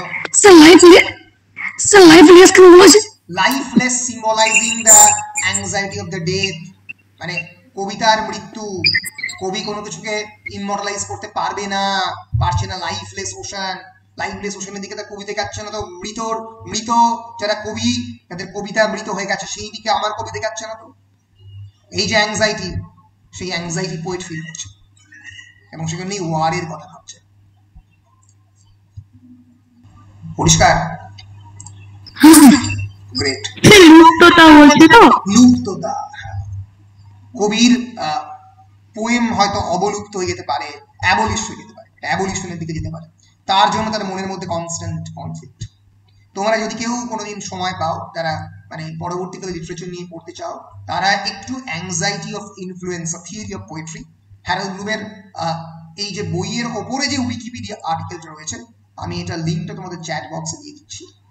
এইটা একটু তোমরা দেখো, দেখলে বুঝতে পারবে যে একজন, মানে এটা ব্লুমের থিওরি, যে একজন পোয়েট কতগুলো স্টেজের মধ্যে দিয়ে যায়, তার এই কবিতাকে প্রডিউস করতে গিয়ে কতগুলো কনফ্লিক্টের মধ্যে দিয়ে একজন কবি আস্তে আস্তে যায়, কনফ্লিক্টটাকে এঙ্গেজড করতে করতে করতে করতে করতে করতে। এখানেই 6টা স্টেজকে এখানে উনি বলেছেন: ক্লিডামেন, টেসেরা, কেনোসিস, ডেমোনাইজেশন, অ্যাস্কেসিস, অ্যাপোফ্রেডিস। এগুলো প্রত্যেকটাই গ্রিক ওয়ার্ড, এগুলো প্রত্যেকটাই আলাদা আলাদা মানে আছে, যেগুলো আমি বললাম আর কি। কবি প্রথমে কবির কাছে যায়, তার থেকে দূরে যায়, তাকে ডেমোনাইজ করার চেষ্টা করে, একেবারে কমপ্লিটলি নেগলেক্ট করে, আবার মাঝে মাঝে তার কবিতার মধ্যে পুরনো লোকের লেখা ফেরে, the return of the dead, apophrades. তো এই কথাটাই কিন্তু অনেক আগে, মানে হ্যারল্ড ব্লুম এই বইটা লিখছে 1973 সালে, বুঝতে পারছো? অনেক পরে, তার অনেক আগে এই কথাগুলো কোলরিজ বলছেন। পরিষ্কার? বলো পরিষ্কার? বেশ, দাঁড়াও।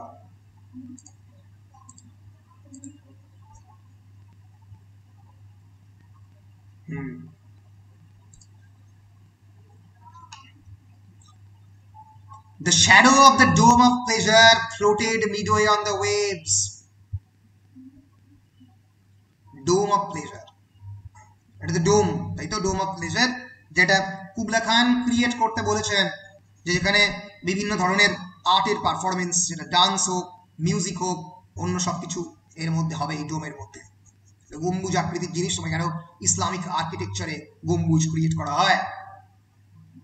The shadow of the pleasure dome floated midway on the waves. এটা কি রে? প্রতিচ্ছায়া। প্রতিচ্ছায়া, ব্রিলিয়ান্ট, অ্যাবসলিউটলি। এত ভালো স্টুডেন্ট থাকলে বড় তো ভালো লাগে।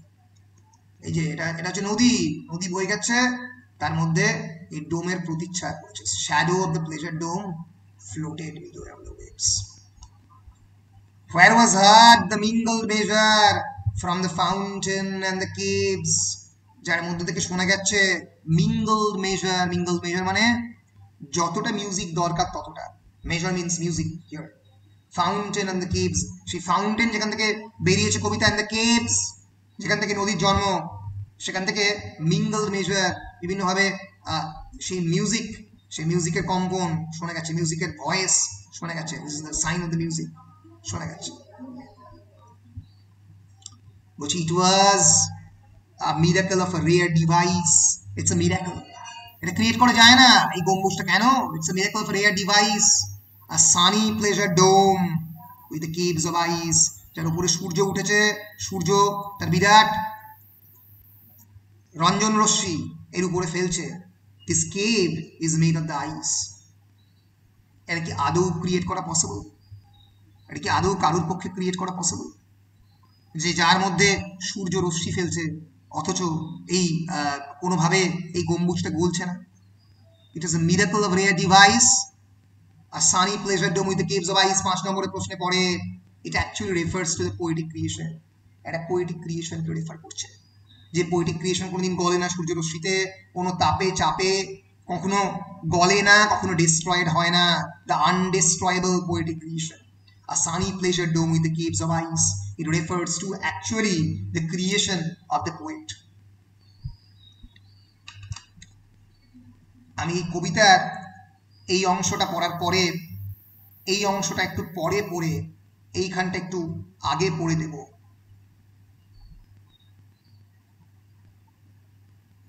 স্যার বলো। স্যার আমি ডোমটাকে প্লেজার বলছি। প্লেজার বলা হচ্ছে কারণ প্লেজার, কবিতা মানুষের প্লেজারের জন্য লেখা হয়, কবিতা মানুষের প্লেজারের জন্য ক্রিয়েট করা হয়, কবিতা মানুষের প্লেজারের জন্য চিরকাল মানুষজন ক্রিয়েট করে। মানুষের সোর্স অফ প্লেজার, যেমন নাচ গান মানুষকে আনন্দ দেয়, সেরকমই কবিতা আনন্দ দেয়। দারুণ বলেছো আমরা, একটু ভালো কোলব্রিজের কনসেপশন অফ দ্য ওয়ান লাইফের কথা বলছিলাম। One life actually means circular. এই যে এক্স থেকে জেড, জানাডুতে কি দিয়ে শুরু হচ্ছে? জানাডু, জেড দিয়ে তুমি উচ্চারণ করছো, এক্স দিয়ে লিখছো, তাই তো?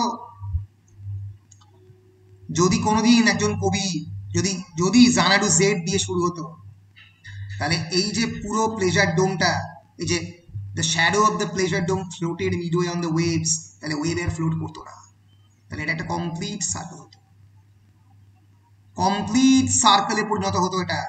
এবং কবিতার মধ্যে কোনোদিন কোনো ডিসস্যাটিসফ্যাকশন থাকতো না। যতদিন আছে কবি যতদিন ডিসস্যাটিসফ্যাকশন ফিল করছেন কবিতার মধ্যে, কবি যতদিন ফিল করেন তার নিজের মধ্যে অ্যাংজাইটি, যতদিন বিশ্বাস করেন যে তার কবিতা অসম্পূর্ণ, তার কবিতা সম্পূর্ণ হয়নি, ততদিন চিরকাল জানাডু এক্স দিয়ে শুরু হবে আর জেড দিয়ে তার উচ্চারণ হবে এবং এক্স দিয়ে লেখা হবে।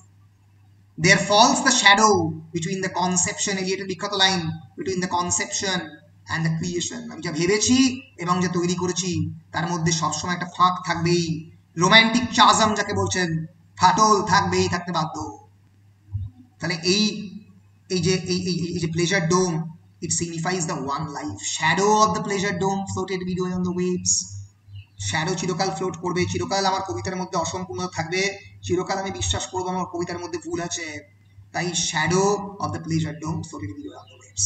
তার খানিক পরেই কবি বলবেন যে that with music light and long I would build the dome in the air. যদি আমি পারতাম, এরপরে একটা অ্যাবিসিনিয়ান মেডের কথা আছে, যদি আমাকে অ্যাবিসিনিয়ান মেড মানে সরস্বতী, যদি আমার সত্যি সরস্বতী বা এরকম একজন কবিতার অধিষ্ঠাত্রী দেবীর হাত আমার দিকে থাকতো, তাহলে আমি এই ডোমটা মাটিতে ক্রিয়েট না করে এয়ারে ক্রিয়েট করতাম, because I am a greater poet.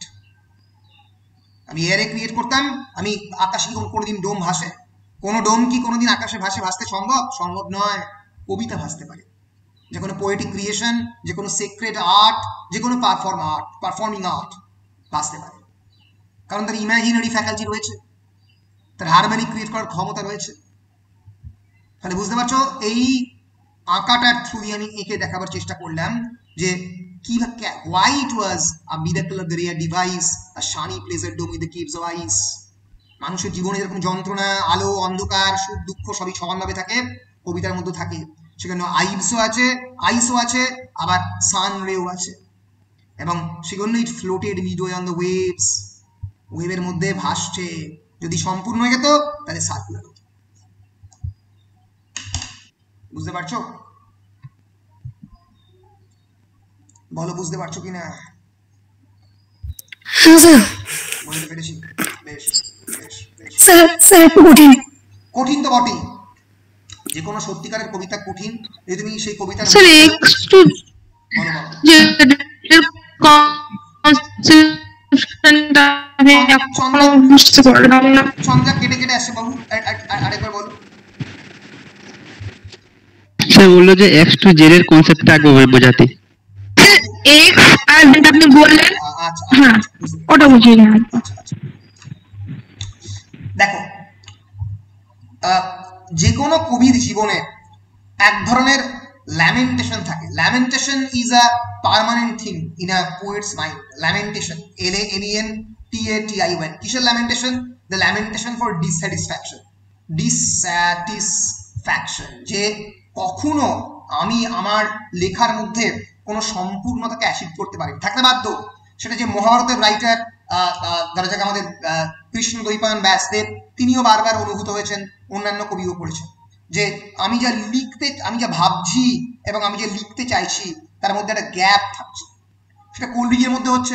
Coleridge যখন ভেবেছেন যে পার্কাসেস পিলগ্রিমেজ পড়ে স্বপ্নের মধ্যে যখন কবিতাটাকে কনসিভ করেছেন, আর আলটিমেটলি যখন তিনি কবিতাটাকে লিখছেন, দেয়ার লাইজ এ গ্যাপ। তিনি মাত্র 54 লাইন কবিতা লিখতে পেরেছেন। কবিতাটা কম্পোজ করেছেন প্রায় 200-250 লাইনে। প্রায় 200-250 লাইন কবিতাটা ভেবেছেন, লিখতে পারছেন মাত্র 54টা লাইন। ফলে এই যে কনস্ট্যান্ট গ্যাপ, যেটা ভাবছেন এবং যেটা করবেন তার মধ্যে যে একটা বিরাট বড় দূরত্ব রয়ে যাচ্ছে, এই দূরত্বটার কথা এখানে কিন্তু কবি বারবার বলছেন। এবার এক্স টু জেডটা কি? ধরা যাক জানাডু, ZXANADU। Xanadu is on the superficial level. It's basically refers to the summer capital of the Kublai Khan, right? But Xanadu is not the summer capital of the Kublai Khan. At least the Xanadu that is referring here, এটা কেবলমাত্র summer capital হতে পারে না। কেন পারে না? তার একটা বড় কারণ হচ্ছে যে কবিতাটা পুরোটাই তো কেমন করে পোয়েটিক ক্রিয়েশন হবে তাই নিয়ে। ফলে এখানে Xanadu is actually referring to a space of poetic creation, যেখানে কবিতা তৈরি হয়, সেরকম একটা জায়গা। তোমরা যদি ভালো করে ক্লোজলি রিড করো তাহলে দেখবে যে জানাডু উচ্চারণটা হচ্ছে জেড দিয়ে, and Z is the last letter in the English alphabet, তাই তো? ইংরেজি বর্ণমালাতে Z হচ্ছে লাস্ট লেটার, তাই তো? অর্থাৎ এক্স লিখছি যখন এক্স, কিন্তু উচ্চারণ করছি যখন মনের মধ্যে কনসিভ করেছি তখন জেড। এবার অর্থাৎ কি, দেয়ার লাইজ এ কনস্ট্যান্ট এই চাজম, একটা দূরত্ব রয়ে যাচ্ছে বিটুইন এক্স এন্ড জেড। কে থাকছে এখানে? Y. And what is y? Y is actually referring to the Trinity, the God, the Holy Ghost and the Christ. তাকে বাংলাতে মানে আমাদের হিন্দু মাইথোলজিতে ব্রহ্মা, বিষ্ণু, মহেশ্বর বলা হয়। একজন কবি হয়তো ঈশ্বর হতে পারে। জেনারেলি উপনিষদে কিন্তু ঈশ্বরের সঙ্গে কবির তুলনা করা হয়েছে এবং মানে বলা হয়েছে যে একজন ঈশ্বর কিন্তু বেসিক্যালি কবি। তার কারণ সে প্রত্যেকটা জিনিসের মধ্যে একটা হারমোনি ক্রিয়েট করার চেষ্টা করছেন। এবং রোম্যান্টিক পিরিয়ডে বারবার একটা কবিকে প্রফেট বা ভ্যাটিস বলা হয়েছে, almost like a god like entity. বিভিন্ন জায়গাতে শেলি বলেছেন পোয়েটকে as the unacknowledged legislature of this earth. এই পৃথিবীর একমাত্র মানুষ যে আইন প্রণয়ন করতে পারে নিজের মতো করে, নিজেই নিজের আইন প্রণয়নকারী। ফলে এই যে এক্স থেকে জেড এর দিকে যে জার্নি যেতে পারছেন না কবি, আটকে পড়ছেন। জানাডুর জন্য সবসময় এক্স দিয়েই শুরু হবে। জানাডু আলটিমেট জিনিস দিয়ে শুরু হবে না জেড দিয়ে, কারণ সেটাকে অ্যাচিভ করতে পোয়েট পারছেন না। এই যে growing dissatisfaction on the mind of the poet, সেটাই একজন কবিকে পরের কবিতা লিখতে সাহায্য করে। না হলে এই কুবলা খান লিখেই কোলরিজ তার কেরিয়ার শেষ করতেন। 1897-তে লেখা কবিতা 1816 সালে পাবলিশ করছেন, তার মাঝখানের কোনো কবিতা লিখতেন না। লিখছেন বলেই মানে কবি বেঁচে আছেন, কবি ডিসস্যাটিসফ্যাকশন ফিল করছেন, কবি বিশ্বাস করছেন যে তার শেষ কবিতা, তার সর্বশ্রেষ্ঠ কবিতা কোনো লেখা হয়ে যায়। বুঝতে পারছো? Yes, sir. বেশ বেশ বেশ বেশ বেশ বেশ। এই লাইনটা পড়িয়ে আমি মোটামুটি প্রায় শেষ করে ফেলেছি, শেষই করে দিই আজকে, শেষ করবো। তোমরা আমাকে আরো 15 মিনিট দিতে পারবে তো?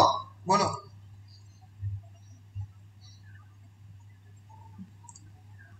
বলো, আরো 15 মিনিট দিতে পারবে? শেষ করে দেন। শেষ করে দেবো তাহলে, বেশ। A damsel with a dulcimer in a vision once I saw. What is dulcimer? Dulcimer কি? ফ্লুট জাতীয় কোনো। Right. Dulcimer is actually flute, a kind of musical instrument, a type of musical instrument, almost like a flute. অনেকে আবার ডালসাইমারকে বলে যে not only flute, it's almost like বীণার মতো একটা instrument. A damsel with a dulcimer in a vision once I saw. আমি আমার ভিশনে দেখেছি। It was an Abyssinian maid, and on her dulcimer she played, singing on the Mount Abora. The damsel with the dulcimer is a muse perhaps. অনেক Indian critic এটা কি বলেছেন, হয়তো Saraswati, like Saraswati is, তোমরা জানো যে সরস্বতী কিন্তু সারা পৃথিবীতে উপাসনা করা হয় বিভিন্ন নামে। Saraswati is being celebrated as a goddess of war in Japan. Sorry, I lost the network. তোমরা কি আমার কথা শুনতে পাচ্ছো? I lost the network.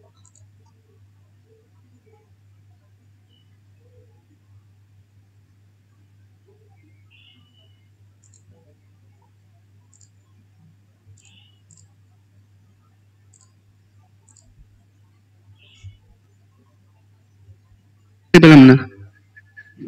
আসছি, আমি চলে গেছিলাম।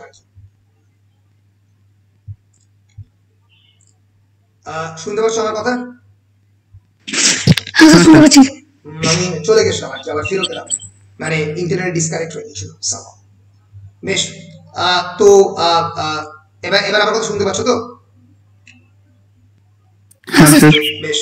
So damsel with the dulcimer, dulcimer কি refers to a flute, অনেকে বলে বীণা। অনেকে damsel কে মিউজ হিসেবে দেখে, কবিতার অধিষ্ঠাত্রী দিদি। আবার অনেক ইন্ডিয়ান ক্রিটিক বলে সরস্বতী। মাথায় রাখতে হবে সরস্বতী কিন্তু কেবলমাত্র ইন্ডিয়াতে সেলিব্রেট হয় না।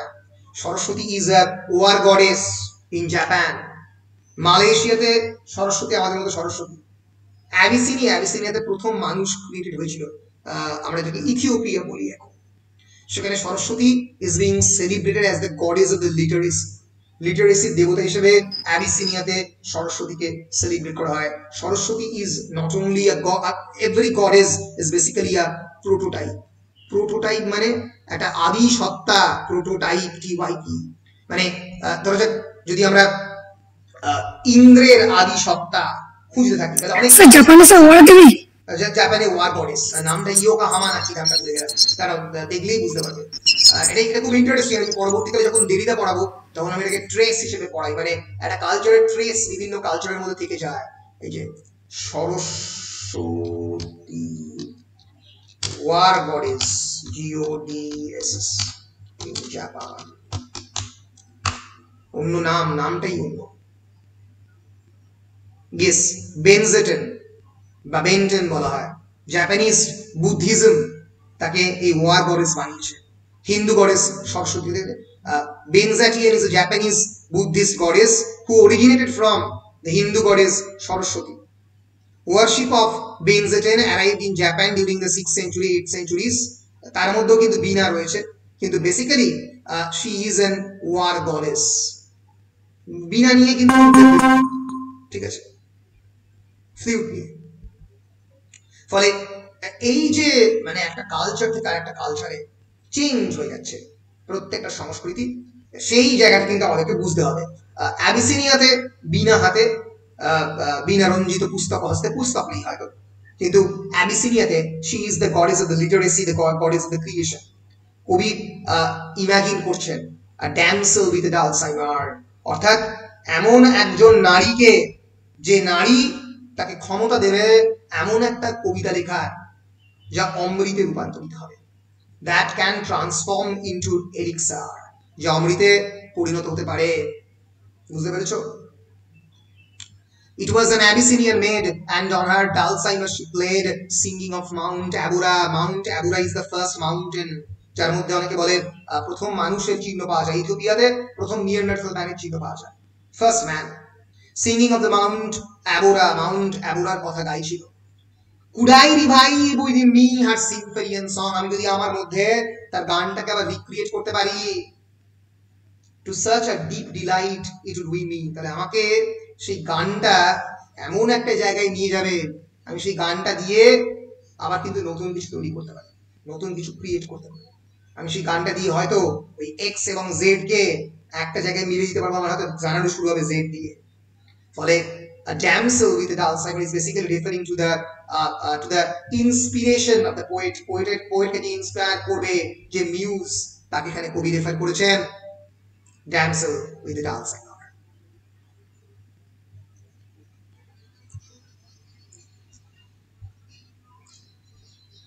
কবিতা শেষ হচ্ছে অদ্ভুত ভাবে, that with music light and long I build a dome in the air. আমাকে যদি damsel the dulcimer আমাকে পাওয়ার দেয়, তাহলে I would build a dome in the air, আমি সেই ডোমটাকে আকাশের মধ্যে তৈরি করব, বাতাসের মধ্যে তৈরি করব। that sunny dome with those caves of ice, ওই সানি ডোম উইথ দ্য কেভস অফ আইস, অর্থাৎ জীবনের যে বৈপরীত্য মুখিত জীবন, যার মধ্যে আইস রয়েছে, যার মধ্যে কেভও রয়েছে, যার মধ্যে আইসও রয়েছে, যার মধ্যে সানও রয়েছে, সেই জিনিসটাকে আমি আকাশে ক্রিয়েট করতে পারবো। and all who heard should see them there and should cry, beware, beware. His flashing eyes, his floating hair, এই পুরো জায়গাটা প্লেটো থেকে দেখে টুকে দিয়েছে। কোলরিচ বড় প্লেয়ার তো, মানে প্রচুর পড়াশোনা করেছে তো, সেখানে ফিদ্রাসে পোয়েটের একটা ডেসক্রিপশন আছে। পোয়েট কি? পোয়েট সেই মানুষ যার চুলগুলো খাড়া খাড়া, যার চুলগুলো তার মাথার মধ্যে নেই, যার ফ্ল্যাশিং আইজ, যার চোখগুলো বড় বড়, যার চুলগুলো খাড়া খাড়া। আমরা অনেক ক্ষেত্রেই কবির যখন ডেসক্রিপশন বাঙালি সংস্কৃতিতে দিই, আমরা বলি কবি একটা মানুষ যার প্রচুর দাঁড়ি গজিয়ে গেছে, যে শান্তিনিকেতনী ব্যাগ নিয়ে হেঁটে যাচ্ছেন। হ্যাঁ, কবিকে চিরকাল একটা আনঅর্গানাইজড মানুষ হিসেবে দেখানো হয়েছে। কবি যে এলিয়টের মতো ব্যাংকার হতে পারে সেটা কোনোদিন দেখানো হয়নি। ঠিক আছে? ফ্ল্যাশিং আইজ, ফ্লোটিং হেয়ার, লোকজন কি বলবে? বলবে all should heard them should see them there, তারা দেখবে কি? শুড ওই পুরো সানি ডোম কেভস অফ আইসটাকে আকাশে দেখবে এবং দেখে বলবে বিওয়্যার, বিওয়্যার, কবির সম্পর্কে সাবধান, কবি থেকে দূরে থাকো। প্লেটো থেকে শুরু করে সবাই, all of the greatest philosophers, তারা বলেছেন কবিকে ব্যানিশ করা দরকার কিংডম থেকে, কারণ কবিকে ব্যানিশ করলে তবেই ইমাজিনেশনকে ব্যানিশ করা যাবে। কল্পনাকে ভয়ঙ্কর ভাবে ঘৃণা করত সেই সময়কার দার্শনিকেরা, কারণ কল্পনা মানেই মানুষ অন্যভাবে ভাবতে আরম্ভ করবে, ফলে অন্যভাবে ভাবনা চিন্তাগুলোকে সেই জায়গাতে বিনষ্ট করো। হিজ ফ্ল্যাশিং আইজ, তার চোখগুলো flashing eyes and floating hair, তার থেকে দূরে যাও, কারণ কবি মানেই একটা সিক্রেট জিনিস, কবি মানেই একটা অদ্ভুত সত্তা। উইভ আ সার্কেল অ্যারাউন্ড হিম থ্রাইস, তার চারপাশে তিনটে সার্কেল তৈরি করো। কিছু সার্কেল সিম্বলাইজিং কি circle? Thrice actually is the mystical number. তিনটে সার্কেল তৈরি করো যাতে কবির কাছে কেউ যেতে না পারে। and close your eyes with holy dread, এবং তোমার চোখটাকে holy dread মানে ভয় পেয়ে, holy dread একসঙ্গে, it's a paradoxical term, এমন একটা ভয় যার মধ্যে holiness আছে, যার মধ্যে sacredness আছে। for he on honey dew hath fed and drunk the milk of paradise, কারণ সেই যে প্যারাডাইস বা স্বর্গের মিল্ক খেয়েছে। কবি এতটাই পিওর, কবি এতটাই বিশুদ্ধ, তার কাছে যেও না। অনেকেই বলে যে এই পোয়েমটা একটা ইনকমপ্লিট পোয়েম বা একটা ফ্র্যাগমেন্টারি পোয়েম এইটুকু অংশের জন্য, কারণ এইটুকু অংশ একজন কবিকে নিয়ে আর বাকি অংশটা পুরোটা ল্যান্ডস্কেপকে নিয়ে। তার মানে এই অংশটা ইজ ইনকংগ্রুয়াস উইথ দ্য পোয়েম, পোয়েমের সঙ্গে যাচ্ছে না, ইটস এন ইনকমপ্লিট পোয়েম। তার কারণ এইখানে কবি কবিকে নিয়ে লিখছেন, আর প্রথম দিকে তো কবি কিছু নেই। প্রথম দিকে কোথায় কবিতা? প্রথম দিকে রয়েছে পুরোপুরি শুধুমাত্র ওই মিউজিকের কথা, প্রথম দিকে রয়েছে জানাডুর বিভিন্ন জায়গার কথা, টুয়াইস 5 মাইলস এর কথা। এখানে তাহলে এখানে কবি কবি কবি কবি কোথায়? কবি তো নেই। কবি পুরো পোয়েমটা জুড়েই আছে কবি এবং পুরো পোয়েমটা জুড়েই কবিতা। সেটাই আমি আমার এই লেকচারে প্রমাণ করার চেষ্টা করছি। শুধুমাত্র শেষের দিকে কবির বিশুদ্ধ সত্তার কথা এখানে কবি বলেননি, পুরো পোয়েমটাই পোয়েম নিয়ে। It is a meta poem, a poem about poetry. বুঝতে পেরেছো? সেই জন্যই এটা একটা পৃথিবীর অন্যতম শ্রেষ্ঠ কবিতার মধ্যে একটা। কেমন করে কবিতা লেখা হয় তাই নিয়ে এই পোয়েমটা। And all should cry, beware, beware, his flashing eyes is floating here. The flashing eyes, the চোখ বেরিয়ে আসছে, floating here, জ্বলছে আকাশে। Weave a circle around him thrice, তার চারিদিকে তিনটে সার্কেল ক্রিয়েট করো, তার পাশে কেউ যায় না। For he on honey dew had fed, anyone who has any idea of the honey dew? Honey dew কেউ জানো কি? কেউ? যখন মোজেসের নাম শুনেছো, one of the greatest religious leaders, যারা যে খ্রিস্টানদের নিয়ে অফ ইসরায়েলাইট, যিনি রাইট ইসরায়েলাইট জিউদের নিয়ে রেড সি কে টপকে চলে আসেন, এবং যখন ইজিপশিয়ান রেড সির মধ্যে দিয়ে আসার চেষ্টা করে তখন রেড সিটা বুঝে যায় এবং ইজিপশিয়ানদের বেঁধে দেয়। তার জন্য সমুদ্র ফাঁক হয়ে গিয়েছিল। তো এই সমুদ্র ফাঁক করে তখন যারা এসে উপস্থিত হয় ডেজার্টের মধ্যে, এখন খাবার ছিল না। সেই সময় আকাশ থেকে ভগবান এক ধরনের খাবার ঝরে পড়ে, সেটাকে বলা হয় manna dew, MANNADW, manna dew. সেই খাবারের স্বাদই আলাদা, দীর্ঘদিন ধরে অভুক্ত থাকার পরে সে খাবার। For he on honey due, honey due refer করছে সেই খাবারকে, যেটা সেই রিলিজিয়াস ইসরায়েলাইট প্রফেট, যেটা সাধারণ মানুষকে খাইয়েছিল। had fed and drunk the milk of paradise. কবি হচ্ছে সে যে মান্না ডিউ খেয়েছে এবং মিল্কের প্যারাডাইস খেয়েছে, প্যারাডাইসের মিল্ক খেয়েছে, এবং সেজন্যই সে একটা অন্যরকমের ক্রিচার, সে নতুন করে ক্রিয়েট করতে পারে, সে নতুন ধরনের জিনিস ক্রিয়েট করতে পারে। এই দিয়েই আমাদের কবিতা শেষ হচ্ছে। কবি সেই রকমের কবি হতে চায় যে কবির মধ্যে এই রকম স্পিরিচুয়াল ট্রান্সফরমেশন ঘটবে, যার ফলে কবি কোনোদিন এক্স কে জেড দিয়ে শুরু করবে। Thank you. বলো কোনো প্রশ্ন আছে কিনা? স্যার বলছি পুরো ইন্টারপ্রিটেশনটা আপনার ইনভেন্ট? এটা আমার ইনভেন্ট, এবং আমি কলেজ সার্ভিস কমিশনে এই কবিতাটা পড়েই চাকরি পাই। আপনার ইন্টারপ্রিটেশন ছাড়া এটা কবিতাটা বেশ। আমার কি বলছো বাবা, কি বলছো বাবু? হ্যাঁ, মানে বুঝতে পারা গেল না, একটা সিম্পল কবিতার মধ্যে এত কিছু আছে। প্রথম কবিতাটা পুরো নর্মাল কবিতা লাগছিল। কি বলছো গোলাপ, আরেকবার বলো, আমি শুনতে পেলাম না। প্রথমে এমনি বোঝা যাচ্ছিল যে নর্মাল কবিতা একটা, কিন্তু আপনি যখন পড়ালেন তখনই বোঝা গেল যে কবিতাটা খুবই ভালো। হ্যাঁ, মানে এমনি পড়ে কবিতাটাকে হয়তো ইন জেনারেল মনে হবে একটা সাধারণ কবিতা, যেটা ল্যান্ডস্কেপকে নিয়ে বলেছে, যেটা কুবলা খানের এম্পায়ারকে ডিসক্রাইব করেছে, সাম্রাজ্যটা কিরকম দেখতে ছিল সেরকম নিয়ে, কিন্তু তা নয়। কবিতার মধ্যে অনেক ধরনের মানে আছে। আমার রোমান্টিক কবিতা রীতিমতো পড়তে খুব ভালো লাগে। আমি রোমান্টিক কবিতার খুবই মানে গুণগ্রাহী বলা যেতে পারে। তো শেরি কিডস, তার সঙ্গে সঙ্গে কোলরিজ, এদের কবিতা কেউ অন্যরকম ভাবে পড়ার আমি একটু চেষ্টা করি। প্রত্যেকটা কবিতায় ওয়েস্ট উইন্ডি বলো বা অন্য কবিতাটি অন্যভাবে পড়ার চেষ্টা করি। তো আমাকে কলেজ সার্ভিস কমিশনে জিজ্ঞেস করা হয়েছিল যে কোন কবিতা তোমার, মানে তুমি কোন কবিতা নিয়ে পড়তে। একটা যে কোনো কবিতা ডেমনস্ট্রেশন দিতে পারে, 5 মিনিটের ডেমনস্ট্রেশন দিতে হয়, 5 থেকে 10 মিনিট আর কি। তো সেইটা আমি বলেছিলাম যে আমি কোলরিজের কুবলা খান নিয়ে দেবো, এবং আমি দিয়েছিলাম। এবং সবাই খুবই, মানে যারা প্যানেলে ছিল, প্রায় 13 জন মাস্টারমশাই ছিলেন প্যানেলে, তারা খুবই খুশি হয়েছিলেন। তো যাই হোক, তোমাদেরও ভালো লেগেছে দেখে আমার ভালো লাগলো। বেশ, আমি রেকর্ডটা অফ করছি। রেকর্ডের পরে কয়েকটা